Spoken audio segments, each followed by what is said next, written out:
Hello, True Health Seeker, and welcome to another exciting episode of the Learn True Health podcast. When it comes to building true health, no stone should be left unturned.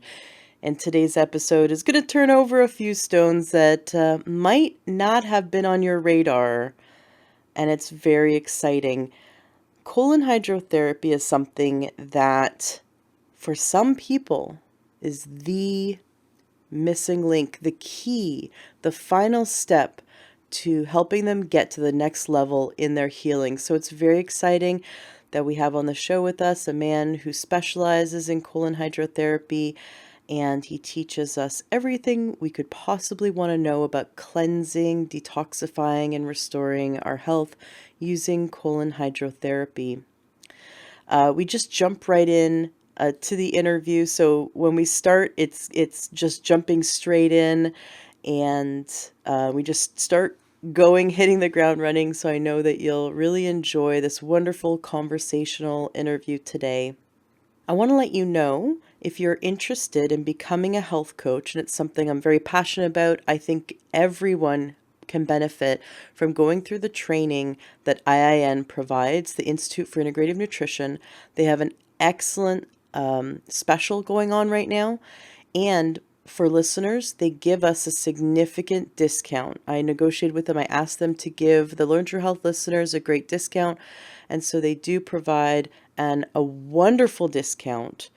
Now, starting next month, starting in March, the price of admission for their online year-long and also accelerated 6-month health coach training program goes up by $800. So the best time to join is now.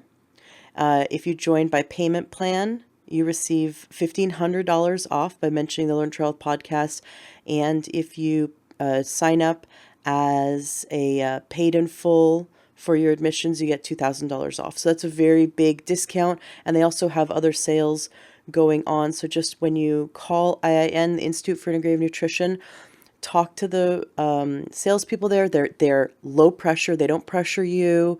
They most of them are health coaches. In fact, every time I've talked to someone on the phone, they're health coaches themselves, and so they love talking to people and helping them to plan out their goals. So if you just want to plan a goal planning session with one of the admission staff there, you can talk to them and plan it out and see how becoming a health coach, either for personal development, personal growth reasons, or for professional reasons, or both, can benefit you. So you can pick their brains, you can ask for more information. You can also go to learntruehealth.com/coaching. That's learntruehealth.com/coaching, which gives you access to a free module of IIN, so you can get a feel for their program and see if it's right for you. I highly recommend just Googling IIN. That's just the letters IIN, and then calling them and talking to them and just getting more information from them and picking their brains and have them help you to see if health coaching is right for you, and if the health coach training program is right for you.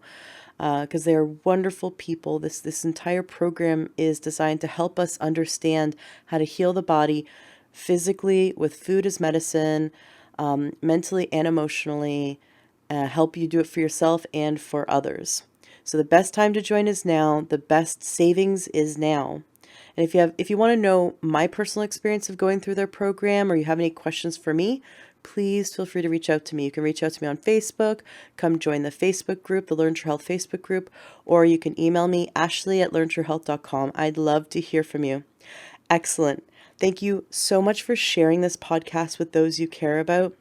It makes a really big difference to our friends and family to help them, to give them all the tools to help them achieve true health. Let's turn this ripple into a tidal wave and help as many people as possible to learn true health. Have yourself a fantastic rest of your day. Welcome to the Learn True Health podcast. I'm your host, Ashley James. This is episode 412. I have been on your site, but I forget what town are you in? Boise, Idaho. Boise, right.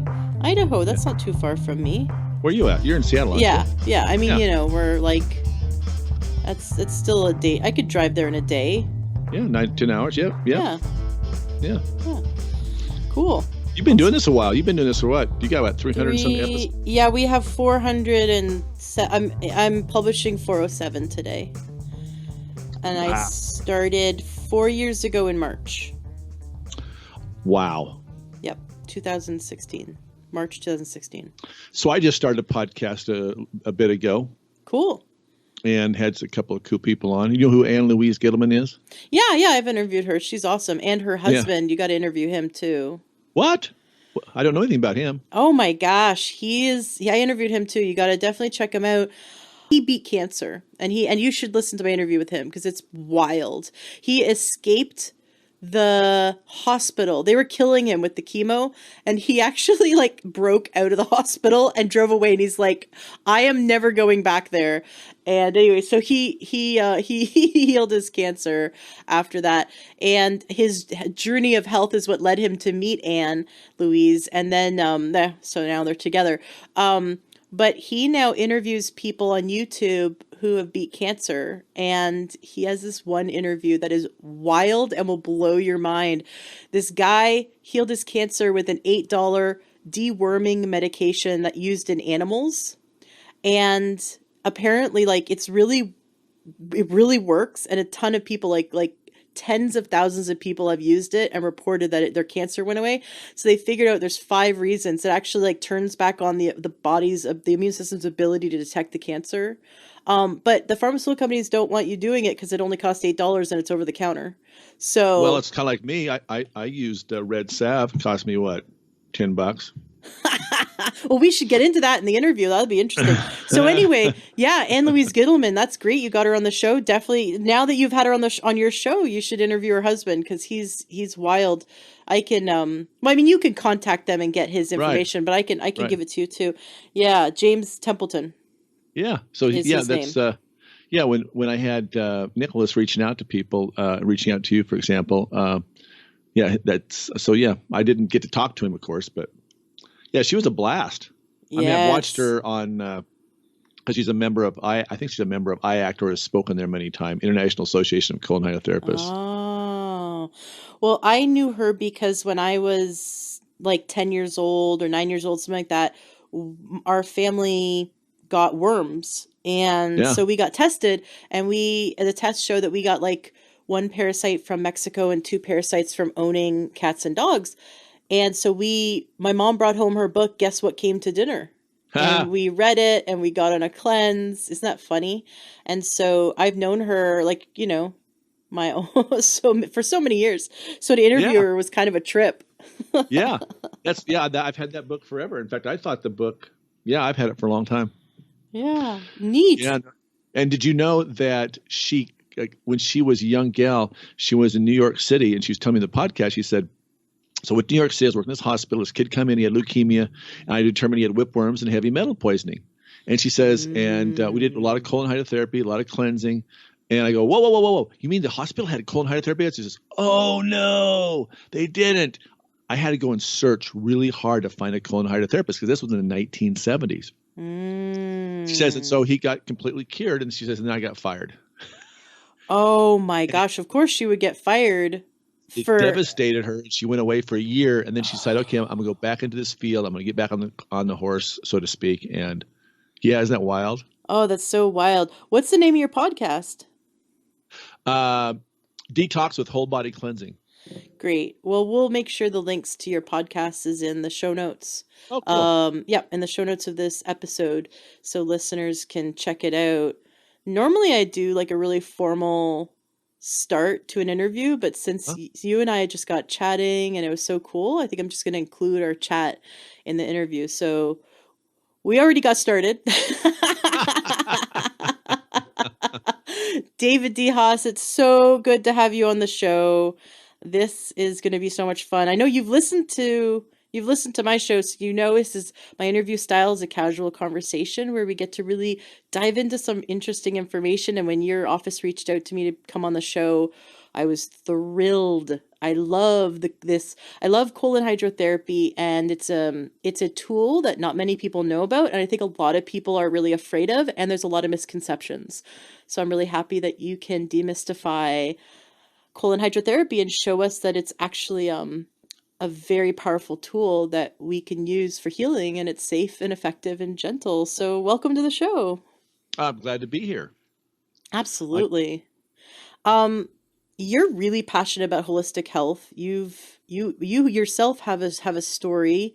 Can you share with us your journey that led you to want to specialize in colon hydrotherapy and naturopathic medicine and helping people to heal their body naturally? yeah, I didn't choose to be here. I think I more got chosen. But backing up years ago, when I was a young lad, I started having children, and we had an issue with my daughter. She had been vaccine injured, and our Mm. house cleaner says, "You gotta go check out this guy. He's a homeopath." And I go, "What's that?" Right? This is 1991 ish, somewhere in there. And so it began there, and then it was like, oh, there's a whole nother world here. And so I was always kind of sick, not sick. I mean, if you looked at my physique, you'd think, okay, this guy's really healthy, and doctors would tell me that. But yet was always tired, aches and pains, walked like an old man in the morning. I mean, I hurt, all the time. I loved to play basketball, but it got so it took me an hour to warm up to play. It's like, God, what's going on with me? I'm 30 years of age. So eventually I met a gal, and get this, she had no credentials. She was learning iridology and herbology, and she was in a little farm in Dietrich, Idaho, and a little single wide trailer house on a little dairy farm, 7 kids. And I went and sat on her couch, and she looked in my eyes. She says, "Oh my gosh." She says, "How often do you go to the bathroom?" I go, "I don't know, maybe once a day, once every 3 days sometimes." Why? She goes, "Well, you need to cleanse. You need to do some colonics." And I go, like, "What's a colonic?" So she shared with me. So I said, okay. I mean, I've always been the guy that's okay. What else is out there, right? I'm always the curious cat. I'll try anything once, maybe twice. So I was looking to get better, and so then I met a lot of cool, natural, what I call natural healers. Many of them didn't have any degrees, no back, but they were very, very wise, very, very sharp. And so that's where I began with colon hydrotherapy on myself, and actually started in my own home. And in the meantime, I was, transitioning from a real estate career to a career of uh, in network marketing, talking about nutritional supplements. And so that path kind of led me to explore, got me to traveling. I got to travel around the world, and I got to meet a lot of really cool people that knew a lot more than I did and other people did. I remember one time I had fungus on my feet so bad. My feet were black. It itched like crazy. I was like, what am I going to do about this, right? And the doctors looked at me and says, "I don't know what that is. It's not fungus." I'm going like, "Yeah, I'm pretty sure it's fungus." And so finally I realized I got to figure this out on my own. I have to become the master of my health. And so I'm a voracious reader. I read all the time. I fall asleep at night reading all I can about health and nutrition because I had to get well. And I knew that one day I might have cancer. I'm laying in bed at 38 years of age thinking like, am I going to live to see my kids graduate from high school? Am I going to be on earth in 10 years? And eventually I found out I did have cancer. And of course, I decided to treat. By the time I knew I had it, I already knew what I would do if I had cancer. So I didn't go the medical route. I went David's route. And part of that was doing deep tissue cleansing with colon hydrotherapy. And so when eventually, long story short, eventually I thought I set this business up for my daughter to run, which we did. But I was only going to be referring people to her. I wasn't going to be involved at all. That was not my path, I thought. Anyway, long story short, I was just watching the amazing changes. I got all Dr. Bernard Jensen's books. I was reading about Dr. Bernard Jensen. In fact, I just interviewed Dr. Ellen Tart Jensen a few weeks ago. Oh my gosh, amazing stories. Anyway, divine intervention basically inspired me to stick around here and do more than just be the connector. Because I've always been a networker. I've always been the connector, the one who's telling the stories, getting people involved in whatever it may be. And so now here I am, teaching and leading the world to understand that colon hydrotherapy is an easy, effective.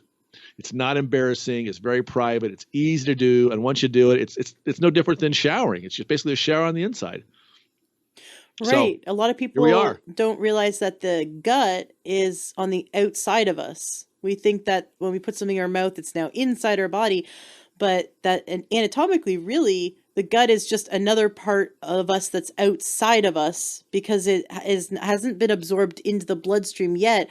So it's still technically outside of us. It's an interesting way to think about it. Like the inside of a donut is still not it's still outside of the donut, not inside the donut. And thus cleansing the colon is you could think of it like washing your skin. You cleanse your colon, and people who have eaten the standard American diet often have fecal matter caked on, and it dried up and caked on, and there's a very unhealthy biofilm that can accumulate parasites and be an environment for things to unhealthy things to thrive in our intestines. And so I love that you said it's like, you take a shower on the outside, then we should do some colon hydrotherapy. What can you tell us a bit more about the history of colon hydrotherapy? Because obviously cavemen weren't, washing their colon. So how did this get started? Well, doing enemas and cleansing actually goes back into the age of the Egyptians in the Essene Gospel of Peace back in Jesus' time. There was a really cool, in the Dead Sea Scrolls, they actually discovered that back in that day, the Essenes advocated for cleansing. And I don't have the script in front of me, but basically it said this: go out and find a long trailing gourd the height of a man, clean out its inwards, and fill it full of water warmed by the sun, and stick it in your hinder parts and let it run every day until the water runs as clear as the river's foam. And you will see every evil, foul-smelling thing of fear come out of you. Fear, false emotions appearing real. So there's a whole emotional connection to this as well. So 2,000 plus years ago, there was not 80,000 chemicals, right? Yes. Wasn't cars and automobiles. Why were they saying you need to cleanse? Because we have fear, and our autonomic nervous system runs 95+% of our innards, right? Our insides. And the colon and the small intestine can get twisted and distorted. And the average person listening to this podcast, that's you out there, is packing 12 to 15 pounds of just extra gunk, plus parasites. What's amazing about the intestinal tract is you have the surface area the size of a tennis court in your intestinal tracts, about 30-some feet long, more neurons in it than your spinal column. Every organ and part in your body, whether it be your eyes, your ears, your spleen, your heart, your kidney, your liver, your legs, your arms, your ears, connects to the intestinal tract. So basically how it lives is how you live. And if you're packing around parasites, which every one of us are, if you've eaten pork, you got parasites. If you had sushi, you definitely got parasites. Have you walked barefoot? Have pets? Have sexual relations? You're just passing parasites back and forth. So we all have parasites. They outnumber us. You can't avoid them, but we want to minimize the amount that we have. And they're pooping and peeing in us, and maybe create their own energy. And you definitely want to get rid of them. I mean, think about full moon. Full moon, those parasites are birthing new babies. And what happens on full moon? Well, if you ask the hospitals, the police departments, the fire departments, they're busy because people are doing things they normally wouldn't do because the parasites, they're beings, they're energy, and they will make you do some crazy stuff, some more than others. So it's really important to understand that 30 to 36 feet of intestinal tract is very important to know how to manage it. And back in the early 1900s, you had two amazing pioneers, Dr. Harvey Kellogg, who was a gastroenterologist himself, who after doing 20,000 surgeries says, you know what, there's got to be a better way. Well, what if we do cleansing? So he'd bring people to Battle Creek, Michigan, where he would do enemas and do all his cleansing and teach them how to eat right. And after that, most of his patients, all but after 40,000 treatments, all but a handful needed surgery. Wow. So you go from having 20,000 surgeries to just a handful after doing 40,000 treatments. Then you have Dr. Bernard Jensen. Dr. Bernard Jensen was very sick, and he discovered cleansing and was one of the developers of developing the current day Klima boards and colon hydrotherapy systems. And so it saved him from his dis-ease. And so he began teaching others. And here he became a chiropractor and, of course, became known to create the iridology charts. And he treated over 350,000 people in his day. Most amazing story about all this is at age 88, Dr. Bernard Jensen got prostate cancer. Now, I have seen many people who, through bowel management and deep tissue cleansing using colon hydrotherapy, have healed their prostate cancer, including my dad, which, again, I'll share that story in a bit. So anyway, he gets 88 years of age. He gets down to 88 pounds after having prostate cancer, and he gets hit by a car, and he's paralyzed from the waist down. Now, when you get down to 88 pounds at age 88, the doctors told him chemo wouldn't work. After he got smashed by first he healed himself of prostate cancer. Then he got smashed by the car. So now he's down to 88 pounds, and the guy says, okay, well, it's going to be a lucky boy for you to live. He says, okay, I'm a lucky boy. So he went to North Idaho, sought out a doctor friend of his to help him out and be his coach. Now, the moral of this story is that everyone needs a coach, even everyone who knows what to do. Basically, this guy coached him through Jensen's own process. And he needed to get away. He needed to get out of Southern California where his ranch was and get away from everyone to just focus on healing his body. Mm-hmm. And he healed it. He did. He went back to work. And I have met some of his students who in the early 2000s, prior to him passing, at the age of 93, took classes from him in iridology. So he completely healed. And his daughter-in-law, Dr. Ellen Tart Jensen, told me that he says, I think he would have lived to be far older than that. But he had so much he wanted to express, so much he wanted to get done. And he began teaching, and he was a tireless worker. He just worked all the time. But anyway, he recovered and lived in 93. And God bless him, amazing person that brought this technology to us. And, of course, since then, the colonic beds have become really, very sophisticated and very easy to use, very private, much easier than what they used to do in the old days. So pretty cool story. I bet. Very cool. Yeah. One of my mentors, Dr. Wallach, who was a veterinarian and a pathologist before becoming a naturopath, says that prostate cancer, men who die from prostate cancer die from the treatments, not from the cancer. It is such a benign form of cancer that is it's one of the most easily reversible forms of cancer.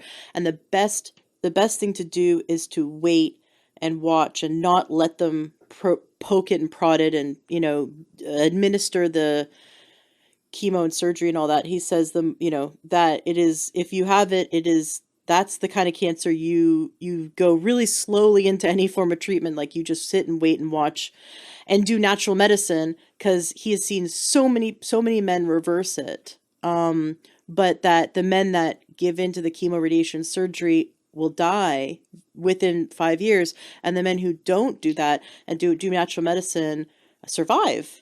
And he says you could live years with prostate cancer because it's one of those ones that are very benign. It doesn't metastasize quickly. So he really warns people to just slow down and don't jump into the chemo, radiation, and surgery route, the cut, burn, and poison route, but to slow down and look at all your options and see if you can use natural medicine. And of course, now there's naturopathic oncologists out there who will work with their patients and help them to navigate natural medicine. You mentioned that you had cancer yourself and you healed it. I didn't catch, what kind of cancer did you have? So my cancer showed signs of exiting on my back in the form of a mole. But it also was connected around into my liver. Mm-hmm. But let's go back to prostate for a hot moment. I got two great stories to share with you. Cool. The first was when we were just getting involved in this, there was a guy that came and his PSA number was over 42, and he'd been measured by the University of Utah at least 3 times. And he was trying herbs and different things, parasite cleanses and so forth, which is all fantastic. But he did the deep tissue cleansing with the colon hydrotherapy. And he went back and he got measured, and his PSA number had dropped to 0. Wow. So the doctors looked at it and said, must have made a mistake. Let's measure him again. So they measured him 3 different times. They says, well, either our machines were all wrong the last 3 times you were in, or you're a miracle. He says, yeah, I guess I am. He didn't tell him what he did. My dad's story, though, my dad was amazing. My dad knew something was up, went to a doctor. Doctor says, yeah, your PSA is about 13. Within about a month, it was up to 38. So, of course, they says, well, it's fast acting and yada, yada, yada. And I talked to my dad and I says, well, yeah, there's an oncologist here, but I think what you need to do, Dad, is you need to get back on and do some more cleansing. So he'd already done some cleansing. I think he'd already done a couple of 10-day treatments. But he went to the oncologist and says, yeah, with spot radiation, we can probably get it down to about 7, 8, but it's going to come back. And when it does, nothing we can do. So my dad says, okay. All right. So he started spot radiation and he started cleansing same day. And before he was finished with his 10-day protocol, the numbers had already dropped significantly. And the doctor's looking at him every day going like, God, this guy's just changing so fast. They gave him 2 years to live. My dad has lived 12 plus more years. Very healthy, very active. He can do anything a 50-year-old can. In fact, him and my sister put up 10 cord of wood in 3 days this last fall. His PSA number has been 0.00347 ever since. He just did another 10-day cleanse. He's 86 years of age, and he's looking great. That's cool. That's cool. It would have been interesting if he had done the cleanse and then waited to do the radiation to see if he even needed it. Because now it's like someone could argue, oh, the radiation was what did it, and everything else is just placebo. But the fact that he is still here 12 years later and still super healthy, and I could not do that. That I couldn't cut that many cords of wood. So he's definitely healthier or more physically fit than I am right now. The doctor looked at him and says, well, do you want to just do your own thing?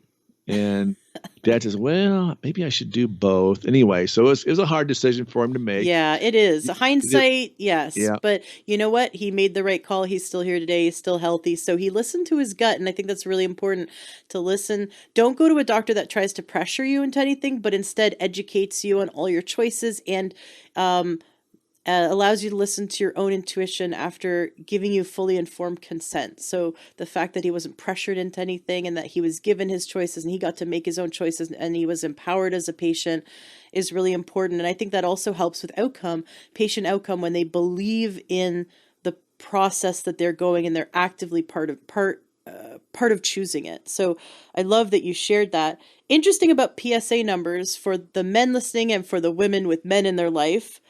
Dr. Wallach says that now, this is something they didn't always used to do, but just watch when a man who's, about 40 or 50 years of age, that's when they start to get their prostate tested, by their doctor. You bend over and cough and all that. And what Dr. Wallach says is now doctors will basically put the finger up the rectum to palpate the prostate, which irritates the prostate. And then they take their blood work. And he says that artificially will elevate PSA levels because it was, you stimulated the prostate. And so he says to get accurate levels, get your blood work done before you have your prostate checked. So I don't know if you've ever heard that, but I thought that was really interesting because you can get some false positives from taking the blood work after getting the physical exam. Right. Or falsely elevated. So, yeah. So can you just explain what a colon hydrotherapy session is for those who have never heard of a colonic before? Yes. So most people have heard of an enema. So this is a lot more than an enema. An enema, you're going to put a little tube with a bag full of about two pints of water, maybe a quart, and you're going to get on the floor and you're going to insert the tube in your rectum and you're going to put the water in there, and then you're going to, oh my gosh, I got to get back, get on the toilet and let go of this. Now, in a colonic session, you're in the privacy of your own room and you're on a specially made bed. There are 2 filters that filter the water and kill any bad things that should be in the water. There's a rectal tube that's going to insert into your rectum about an inch and a half. The farthest that tube can go in is about 3.5, 4 inches at best. So it can't hurt you. It won't harm you. Can't poke a hole in you. There's no danger. It's the size of a pencil, so it doesn't hurt to put in. Size of a pencil. Right. Yep, size of a pencil. And then you're going to turn on the water, and you have on our systems we use, you have control if you want to turn it off, but now the water comes in.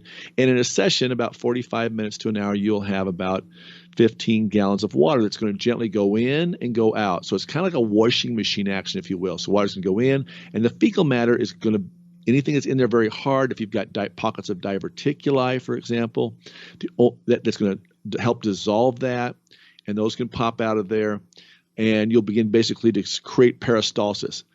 Most people that is listening are constipated. Now, they may go once a day. Well, the problem is that's not enough. If you eat, what's that food doing? If you eat 3 times a day, you should be pooping 3 times a day. Mm-hmm. If you're pooping, if you're eating twice a day, you should be, eating and evacuating. Most people do not. And so what happens is, because of stress, the colon gets distorted, twisted. The colon should be about 3 inches in diameter. It can get as big as 16. Oh my gosh. It can get down to maybe, it can also be what we call spastic colon, which it can be down to maybe half inch. So now we've got a blockage, especially if you've got hard stuff. And if you haven't we've had clients come in, regularly. This is a regular deal. We're going to have them going once every 3 or 4 days, once a week, once every 2 weeks. I've had a client that came in here once a month. And that's just shocking to me that how do you go once a month? Wait a second. They only pooped once a month? Once a month. Oh my gosh. That's really dangerous. And there's a couple, especially in women, a lot of women got taught that, you shouldn't fart, you shouldn't have any body smells, right? And so they'll hold on, right? Well, that holding on, which is what I used to do. That's what created my constipation, I think, part of it. And now you've taught that colon to constrict. Now you got constriction in your colon. And some people are embarrassed to go poop in public, and I've known schools where teachers go, no, you can't use the bathroom until we go to recess. You can't, you got to wait until you go to lunchtime. Of course, lunchtime, what they give you 15 minutes to quickly eat, go out to recess, and get back and sit in the seat.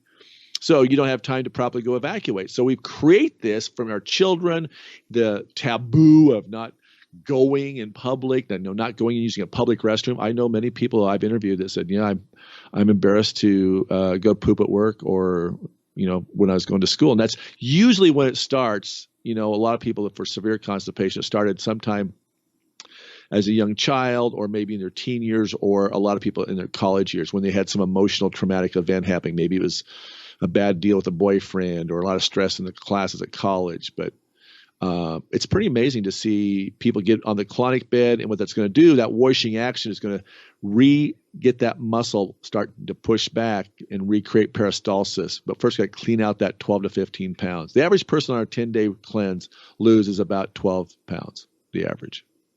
And that weight loss, you're not saying is fat. You're saying it's caked in fecal matter that is toxic and fermenting and decomposing inside of them, causing toxic buildup. Right. So think about the neurons. You have more neurons in your gut than your spinal column. Neurons are like little cell phones. What would happen, Ashley, if you cover up your cell phone with poop? Would you be able to get a call? Well, no. So in your gut, these neurons aren't firing and wiring the nerves. And so if those nerves aren't firing and wiring, you're going to have an issue in your body. So it's triggered by there. So give you an example. I referee a lot, and I had what I thought was a groin pull, and my left leg hurt.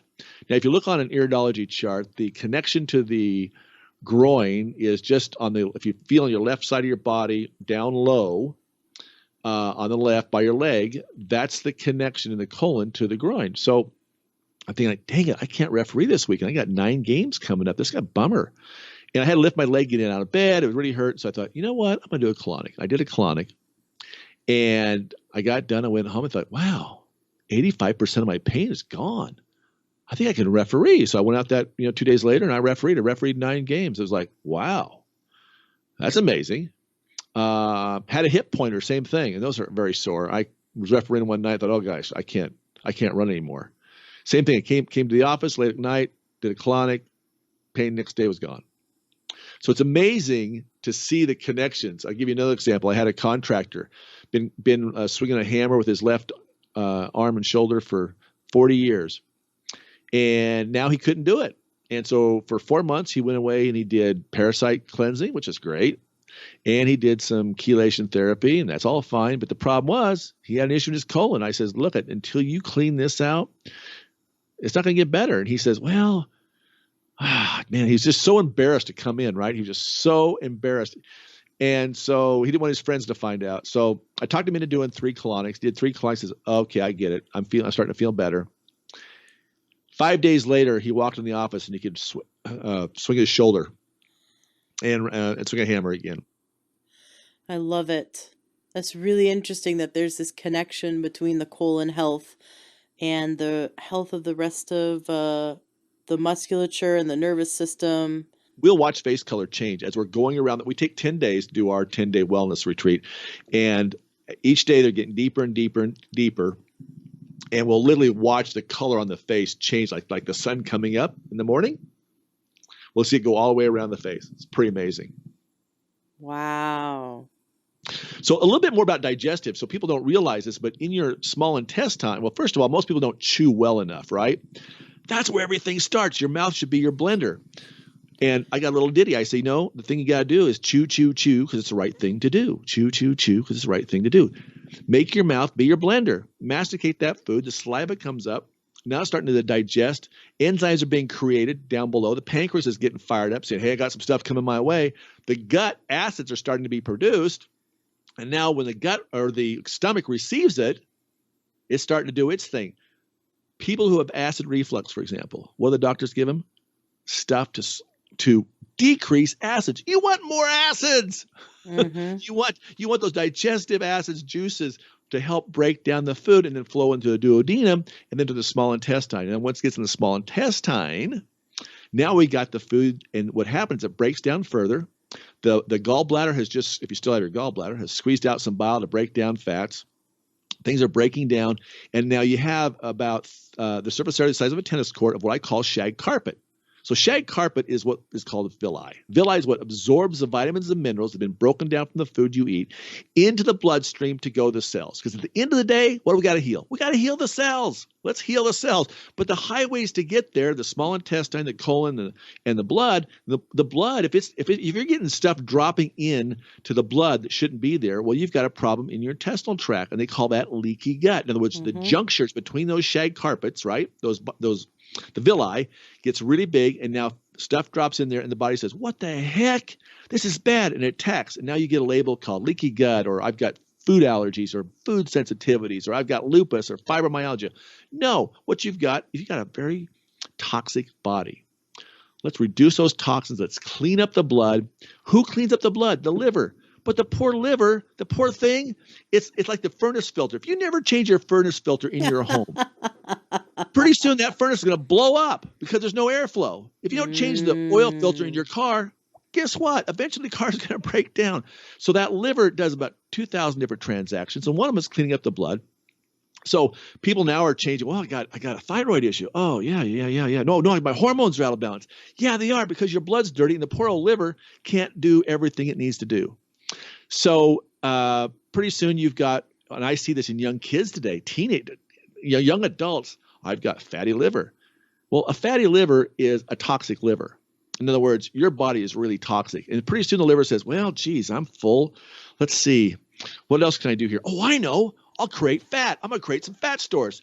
And now people are gaining fat. And they're going like, oh my gosh, I need to go on a weight loss. Maybe I'll do this diet or that diet, and maybe they'll lose some weight and they gain it back. And they go like, why am I gaining my weight back? I'll tell you why. You're toxic. I've seen people with gastric bypass. Oh my gosh. They'll come in here and they go like, yeah, I did well. I lost 180 pounds, but now I've gained back 30. And I'm looking at them with their dark circles under their eyes, and their skin is very patchy and grayish. And I'd be like, yeah, it doesn't surprise me at all. You're really, really toxic. You got to drop the toxic load. You're never going to be able to keep off fat. So I always say first order protocol, the amount of heavy metals and pesticides and all these parasites pooping and peeing in you, all this toxicity. Let's clean out that. Let's clean that stuff out, and you'll feel better. You'll have more energy. Your joints won't hurt. It's just going to change. I remember when I first did my first one, I walked onto the court and played basketball, and the thing that hit me was like, oh my God, I didn't have to stretch out for 45 minutes.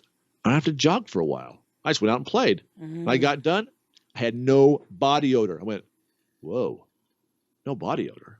Wow. That's amazing. So, yeah, getting this deep tissue cleansing is the best, amazing gift. And the coolest thing is I see people come in here all the time and they've got arthritis. So let's just take Megan. This is a great case. Megan came in 32 years of age about a year ago, deep, dark circles under her eyes, had 2 kids, basketball player in college, amazing athlete.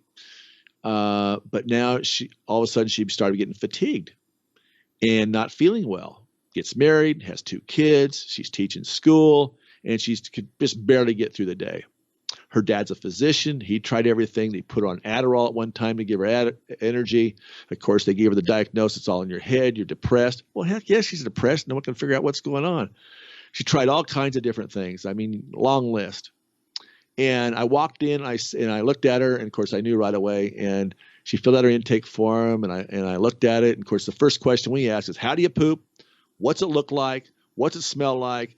Is it coming out in what shape's it in? Is it diarrhea type? Is it fluffy like? Is it little rabbit pellets? And so she, of course, explained that to me. And I go, yeah, no one's ever asked you how you poop before, have they? In all these years? She goes, no. I says, yeah, basically, Megan, you're full of poop and you need to do some cleansing. So she did. Everyone wants to stick their toe in the water and say, okay, I was kind of nervous. Should I do this? And they go and they do their first colonic and they come down and go, okay, that feels a little better. And they do a couple more. And okay. And then she did our 10-day protocol a year ago. Oh my gosh. She went from pooping once every 3 to 4 days to pooping daily. Dark circles went away. We then nicknamed her Miss Sparkle. And her mother and father looked at her like, whoa. What happened to you? And her kids had her mom back. She was able to get through the day easier. I mean, before she told me she went to the zoo with her kids for a day, she'd have to sleep for 3 days. Oh my gosh. At age 32. And there's lots and lots of people like Megan. So if you're like Megan, listen to this. You got to find a colon hydrotherapist. You got to do some deep tissue cleansing, and not just 1 or 2. You need to do more than 1 or 2. You need to do, when you're constipated, I tell people, look, you're going to have to do 7 to 10 immediately, and then it's going to take a while to rebuild that muscle and get that back. And you're going to get it back. Everyone's different. I don't know how long it's going to take you, but I can tell you this. I did a bunch of colonics early on, and then we figured out this whole 10-day process. And I have now done 500 colonics. And someone would say, well, David, why have you done 500 colonics? Because I keep feeling better and better. And I'm 62 years of age, and I'm doing stuff I couldn't do when I was 30. I love it. 4 years ago, I refereed 55 basketball games in the span of 3 weeks, 21 days. I figured I ran about 15 plus miles a day and went skiing on Sunday. I thought, oh my gosh, that is such amazing. That at 58, I could do that. I know. So it's just amazing. I mean, I'm like this old miracle. And I've done a lot of research, of course, throughout the years. And I've met people who've been in the industry a long time. And, we all get reinfected, of course, with all the pollution we have. And, you're going to get reinfected. It's just life. So think about it. The Essenes were saying 2,000 years ago, let's cleanse. And I say to you today, if you want to be well, your first protocol, bowel management. What's the bowels look like? How do you poop? Let's get that well first. Because what if it does work? It's so cheap. It's so inexpensive compared to everything else. I mean, everyone comes in here, they spent, like I did, I spent lots and lots of money, hundreds of thousands of dollars to try to figure out how to get well. And you can do some colonics for very, very inexpensive. Average cost for colonic across the country is probably somewhere between $100 and $125. So it's a lot cheaper than getting on medications and needing a surgery and being depressed and sick. Oh my gosh. I had a gal come in here. Oh my gosh. This is a cool story too. So she came in on a Monday and she says, I showed her around. She says, okay, I want to do your 10-day wellness retreat. I said, okay. She says, but I got 7 doctor's appointments this week. I says, okay. She says, can we work around those? I says, well, are they really necessary? She says, well, they're all checkups. I says, well, your choice, but if it was me, I'd probably hold off. I mean, that's about 14 hours of your time. And wait 10 days. Let's see what happens. She's okay. I'm in. So she jumps in 10 days later, different lady, didn't have to go to the doctors, which doctors don't want to hear that. But I always tell people, look, this might not be a 100% fix, but if we get your gut clean, if we get the body functioning, get it able to absorb the nutrition, then you're going to be able to change. And if you go to your naturopath or whatever, you're going to be able to absorb those nutrients, and the amount of money you spend is going to be a lot less, and you're going to make your naturopath or your homeopath look like a champ because you're getting stuff absorbed. Chiropractors, same thing. I got some chiropractors in town who know what we do, and they'll talk to their clients. They'll find out, oh yeah, the adjustments aren't working, right? He says, hey, well, how often do you go to poop? And they'll tell me, oh, you got to go see the poop guy, which is me. And yeah, Dr. Rosie calls me Dr. Poop, or the poop daddy. Yeah. Anyway, That is so funny. So we get them in here, and then they go back to her or their chiropractor, and guess what? The adjustments work. Yes. Because neurons are firing and wiring. You got to get things firing and wiring. And if you've got toxic gut, it's not going to fire and wire properly. And we got to get that clean, get the gut clean. Lymphatic fluid. How many people that you've entered, talk about breast cancer, people don't understand that.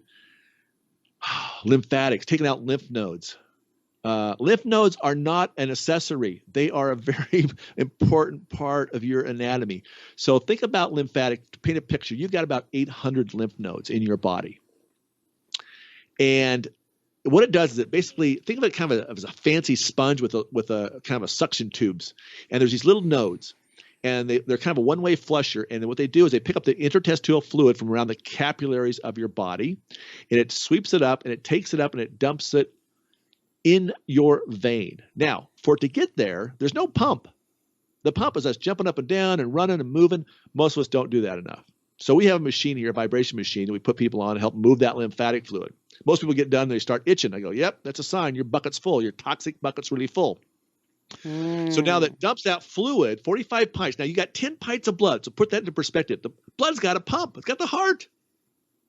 Lymphatic doesn't have that luxury. So we got to be moving. Most of us don't move. So in the middle of mini tramp, these vibration plates, like what we sell here and use here, awesome. 10 minutes on that is like in 1 hour of workout. So those are great. So we put them on there. We're moving that. We're getting that lymphatic fluid cleared out. It's dumping into the blood. Poor liver's getting hit with more toxic soup. But as we do that, those lymph nodes are not going to get stagnant. We had a guy come in, and he had, really a lot of blockage in his lymph nodes under his left arm. And so we put him on that vibration plate and had him basically wipe his hand across by his armpit. And in 5 minutes, he had stuff moved out of there. Of course, he needed to do some liver cleansing. So that's the other part of what is really important to be doing is, but you can't do liver cleansing until you've done colon cleansing. Because if you're doing coffee enemas, for example, which is pretty popular today, and you're what that does, coffee enemas basically help you stimulate the liver to kick out bile, which is great. But if your colon and small intestine is toxic, guess what? The liver says, oh my God, there's some toxic stuff down there in the colon. I better reabsorb that. And now you could get sick. So we want to get the colon re-explained. Break that down, though. I think you've hit so many important points, and you spoke so quickly. Those that have never heard this before may not have fully gotten the lesson. The liver removes toxins from the body. Actually, we've had a few guests discuss this in detail, but there's a really interesting system where part of this, it's almost like part of the immune system that tags, will actually like attach a tag to a toxic chemical to be removed from the body, like pesticides and also even hormones. When women are finished with estrogen, the liver converts it into a non-active form of estrogen to get rid of it.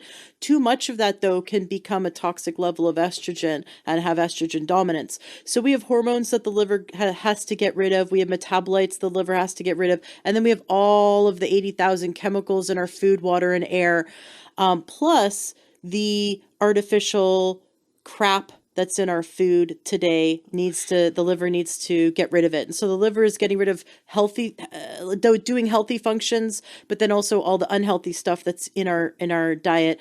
The liver tags it and puts it into the body tags it, the liver detects it, the liver pulls it out of the blood, puts it in the bile to then be released into the small intestine and to hopefully exit the body quickly through our poop. But if we're constipated, meaning if we are not pooping 3 times a day, we're constipated. If the poop slows down, then it gets reabsorbed, because bile is a very costly thing for the body to make.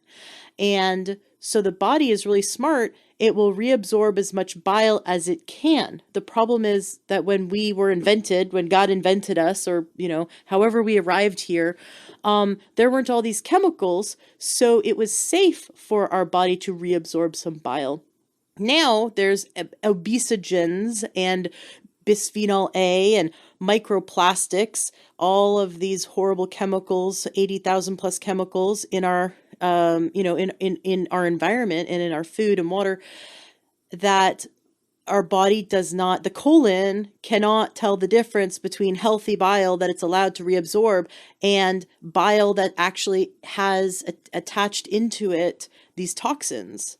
So by having slower poop, basically having slower bowel movements, we are now reabsorbing these toxins. And if we are really constipated as women, we can reabsorb a toxic form of estrogen that gets reactivated, and it's an unhealthy form.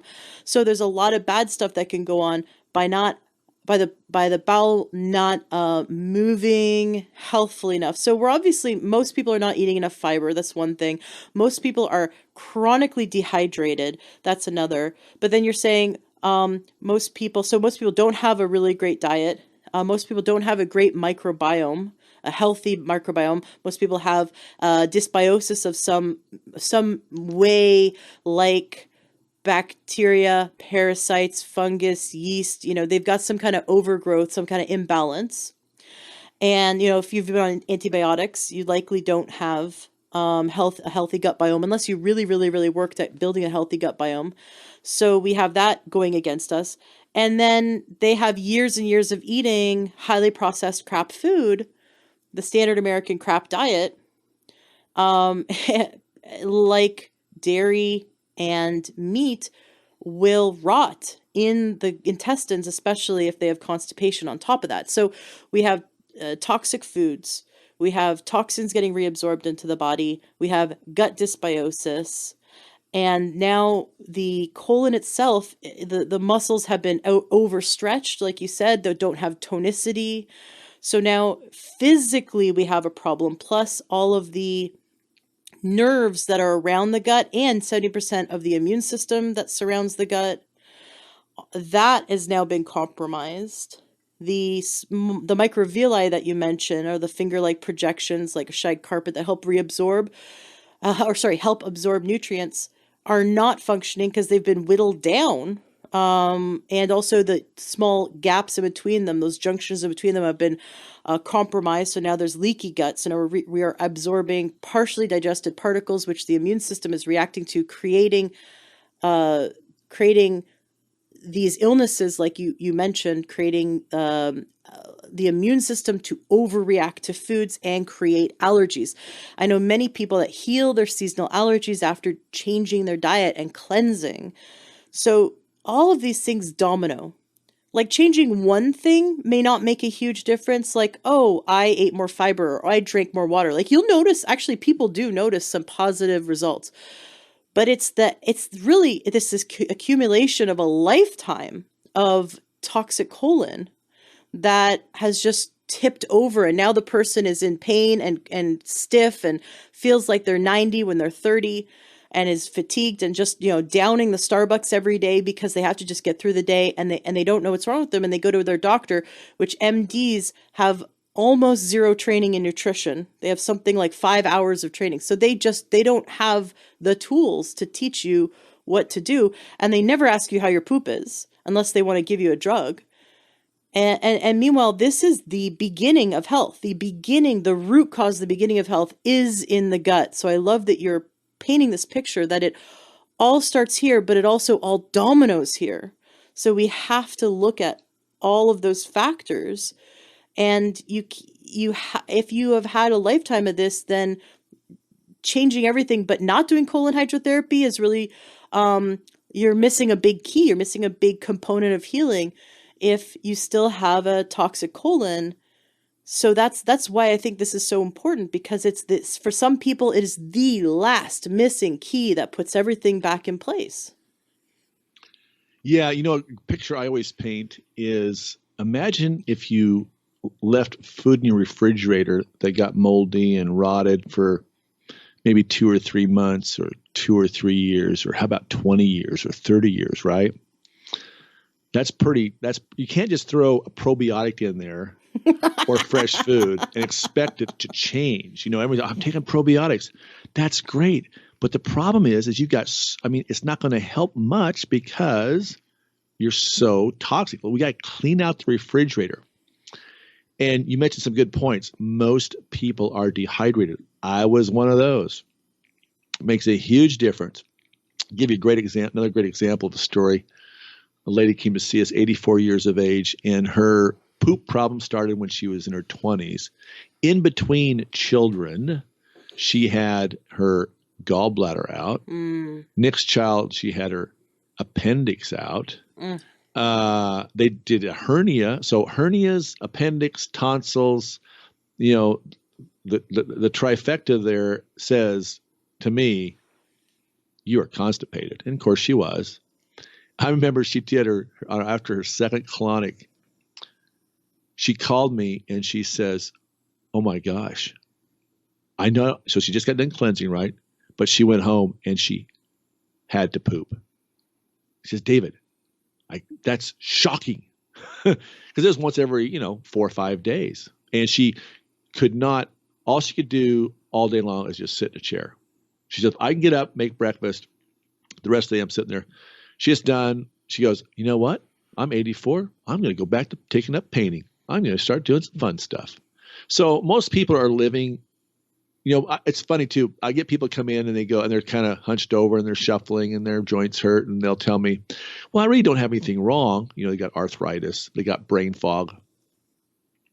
And I look at them, I go like, oh man, you're only living part of your life. I mean, what they say I'm normal. What's normal?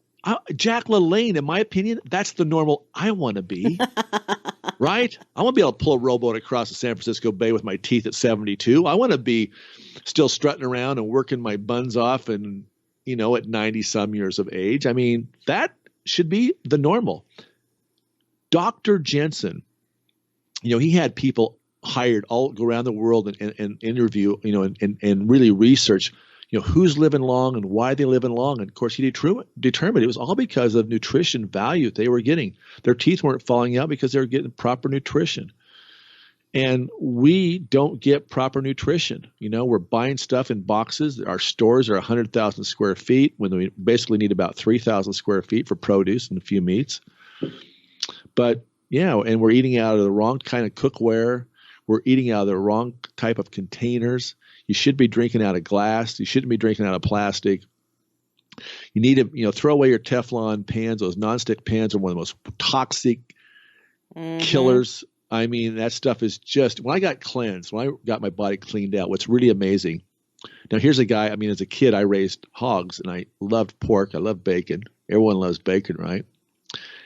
So what I noticed after getting clean is if I eat a food that's bad for me, if I eat pork, I begin to sweat. If I eat out of a pan that's been cooked, if the food's been cooked in Teflon, I break out in a sweat. I literally get I guess you might say a fever. My body or my teeth will hurt. My body will tell me, bingo, dude, you just put something you shouldn't have put in. When your teeth are well, they're secreting a fluid. When they're not well, they're taking it in. That's why we get cavities. So if your body is really at homeostasis, it's going to give you a sign. So I don't even go close to touching any of those foods anymore like I used to.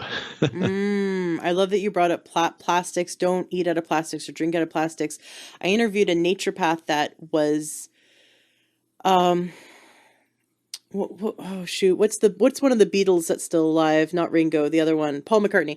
Paul McCartney's wife and Paul McCartney were big of vegan activists, and Right. she would travel with them, and she would bring all of her own food with her, and she ate a whole plant-based diet. So when she got breast cancer, it was really curious. She was eating so healthy. Why'd she get breast cancer? Well, unfortunately, she came to this naturopath, and I interviewed him, and it was really fascinating because he does a lot of work with cancer in I think he's in Arizona, and he's a really old school. He's been, I think, practicing for 40 years, and he said, let's test. He figured it out. He actually figured it out. He goes, tell me about your routine, for the last, 50 or years. Tell me about your routine. Paint the picture. And he figured out that she was bringing all of her own food. She'd cook beautiful, beautiful vegan food and put it in Tupperware containers and bring it on tour and heat it all up in the microwave and then eat her food heated up in plastic. Well, they tested her tumor and they found the exact, he said, bring me your Tupperware. And they tested the Tupperware and they tested her tumor, and the plastic in her Tupperware was in her tumor. And unfortunately, she came to him too late to save her life, but they got to the root of it. Because there's so much now, we know so much more now than back then, that plastics are endocrine disruptors, and the body does not know how to handle them. And so if the colon is backed up and the liver is backed up, the body really doesn't know how to handle it, and also can't eliminate it, and it gets built up and built up. And so what happens is the body then puts it in our fat cells and stores it there, and it disrupts our endocrine system. So it's so bad. We have to definitely be cautious. I keep saying this in the podcast. If you want to be a statistic, if you want to, one in three people will have a cancer diagnosis in their lifetime. That's the truth. In the United States and in all the industrialized countries, it's very similar statistic. 1 in 3 people are diabetic or pre-diabetic. 1 in 3 people have obesity. Like, it's the number one cause of death is heart disease. So here we have these statistics, and if you want to be a statistic, keep doing what everyone else is doing. Keep doing what the masses are doing.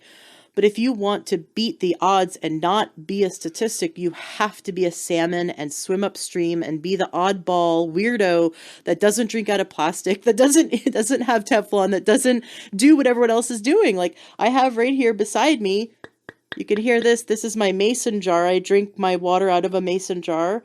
I like drinking a lot of water. Awesome. So I got my mason jar here. We travel with all of our food in glass, the glass version of Tupperware, basically.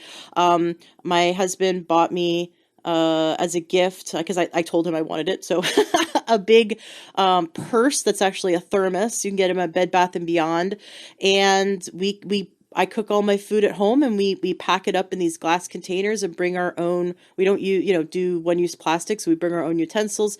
And when we go out for the day, we bring snacks and bring healthy food with us. Like we just went to the zoo with our son the other day, and we sat by the zebras, and I had brown rice, steamed green beans, Instant Pot, sweet potatoes, and and we just sat there and ate that. And I think we had like some fruit also. But you have to be kind of oddball. You have to be the black sheep. And yeah, some people are going to think you're weird or criticize you. You might lose some friends, but those people weren't going to support you in your health goals. And you'll find new friends and find a new community that are totally into wanting to be healthy. But I just got to this point where it's like, I rose above it. I'm like, yeah, this is who I am. I'm that oddball health nut that won't eat something that isn't organic. You know what? Because my body notices the difference. Because when I ate the standard American crap diet, I was so sick. I was in my 20s. I lost my 20s. I did not get to enjoy my 20s. I was so sick. I was a prisoner trapped in my body, and I was incredibly ill. I was in so much pain emotionally and physically from being sick. And I had to really make some big changes, and I'm still making changes. I'm still, adjusting. I'm still growing. I'm still gaining health. You're never done with this. You're never done learning to be healthy. But it does start with this mindset. And I think that when you shift to this mindset of, I am going to do the opposite of what the masses is doing and look towards natural medicine, then going and sticking a tiny tube up your butt and washing your colon with water really isn't that far-fetched, Well, exactly. So, I was like everyone else. I was the addicted 2 2 Reese's peanut butter cups, 2 Snickers bars, 5, 6 Coca-Colas a day, hardly drank water. Wait, you only ate 2 Reese's? Isn't there 3 Reese's in a package? Well, back in the day, it was 2. Oh, Back okay. I in was the going to say, day. what happened to the third one, man? It's 3 Reese's for me. I got gypped. Anyway, so like, and of course, there's, Big Macs, fries, Burger King, Wendy's. Yep, that's, all the fast food. And that was the life that I knew. And I remember people, you need to drink more water. Why do I need to drink more water? I'm drinking Coke, right? So, when things get bad enough, you got to start making some changes. But I always convey to people, look, whether you're a meth addict, a heroin addict, we've had smoking people coming here that been smoking for 40 years, can't quit.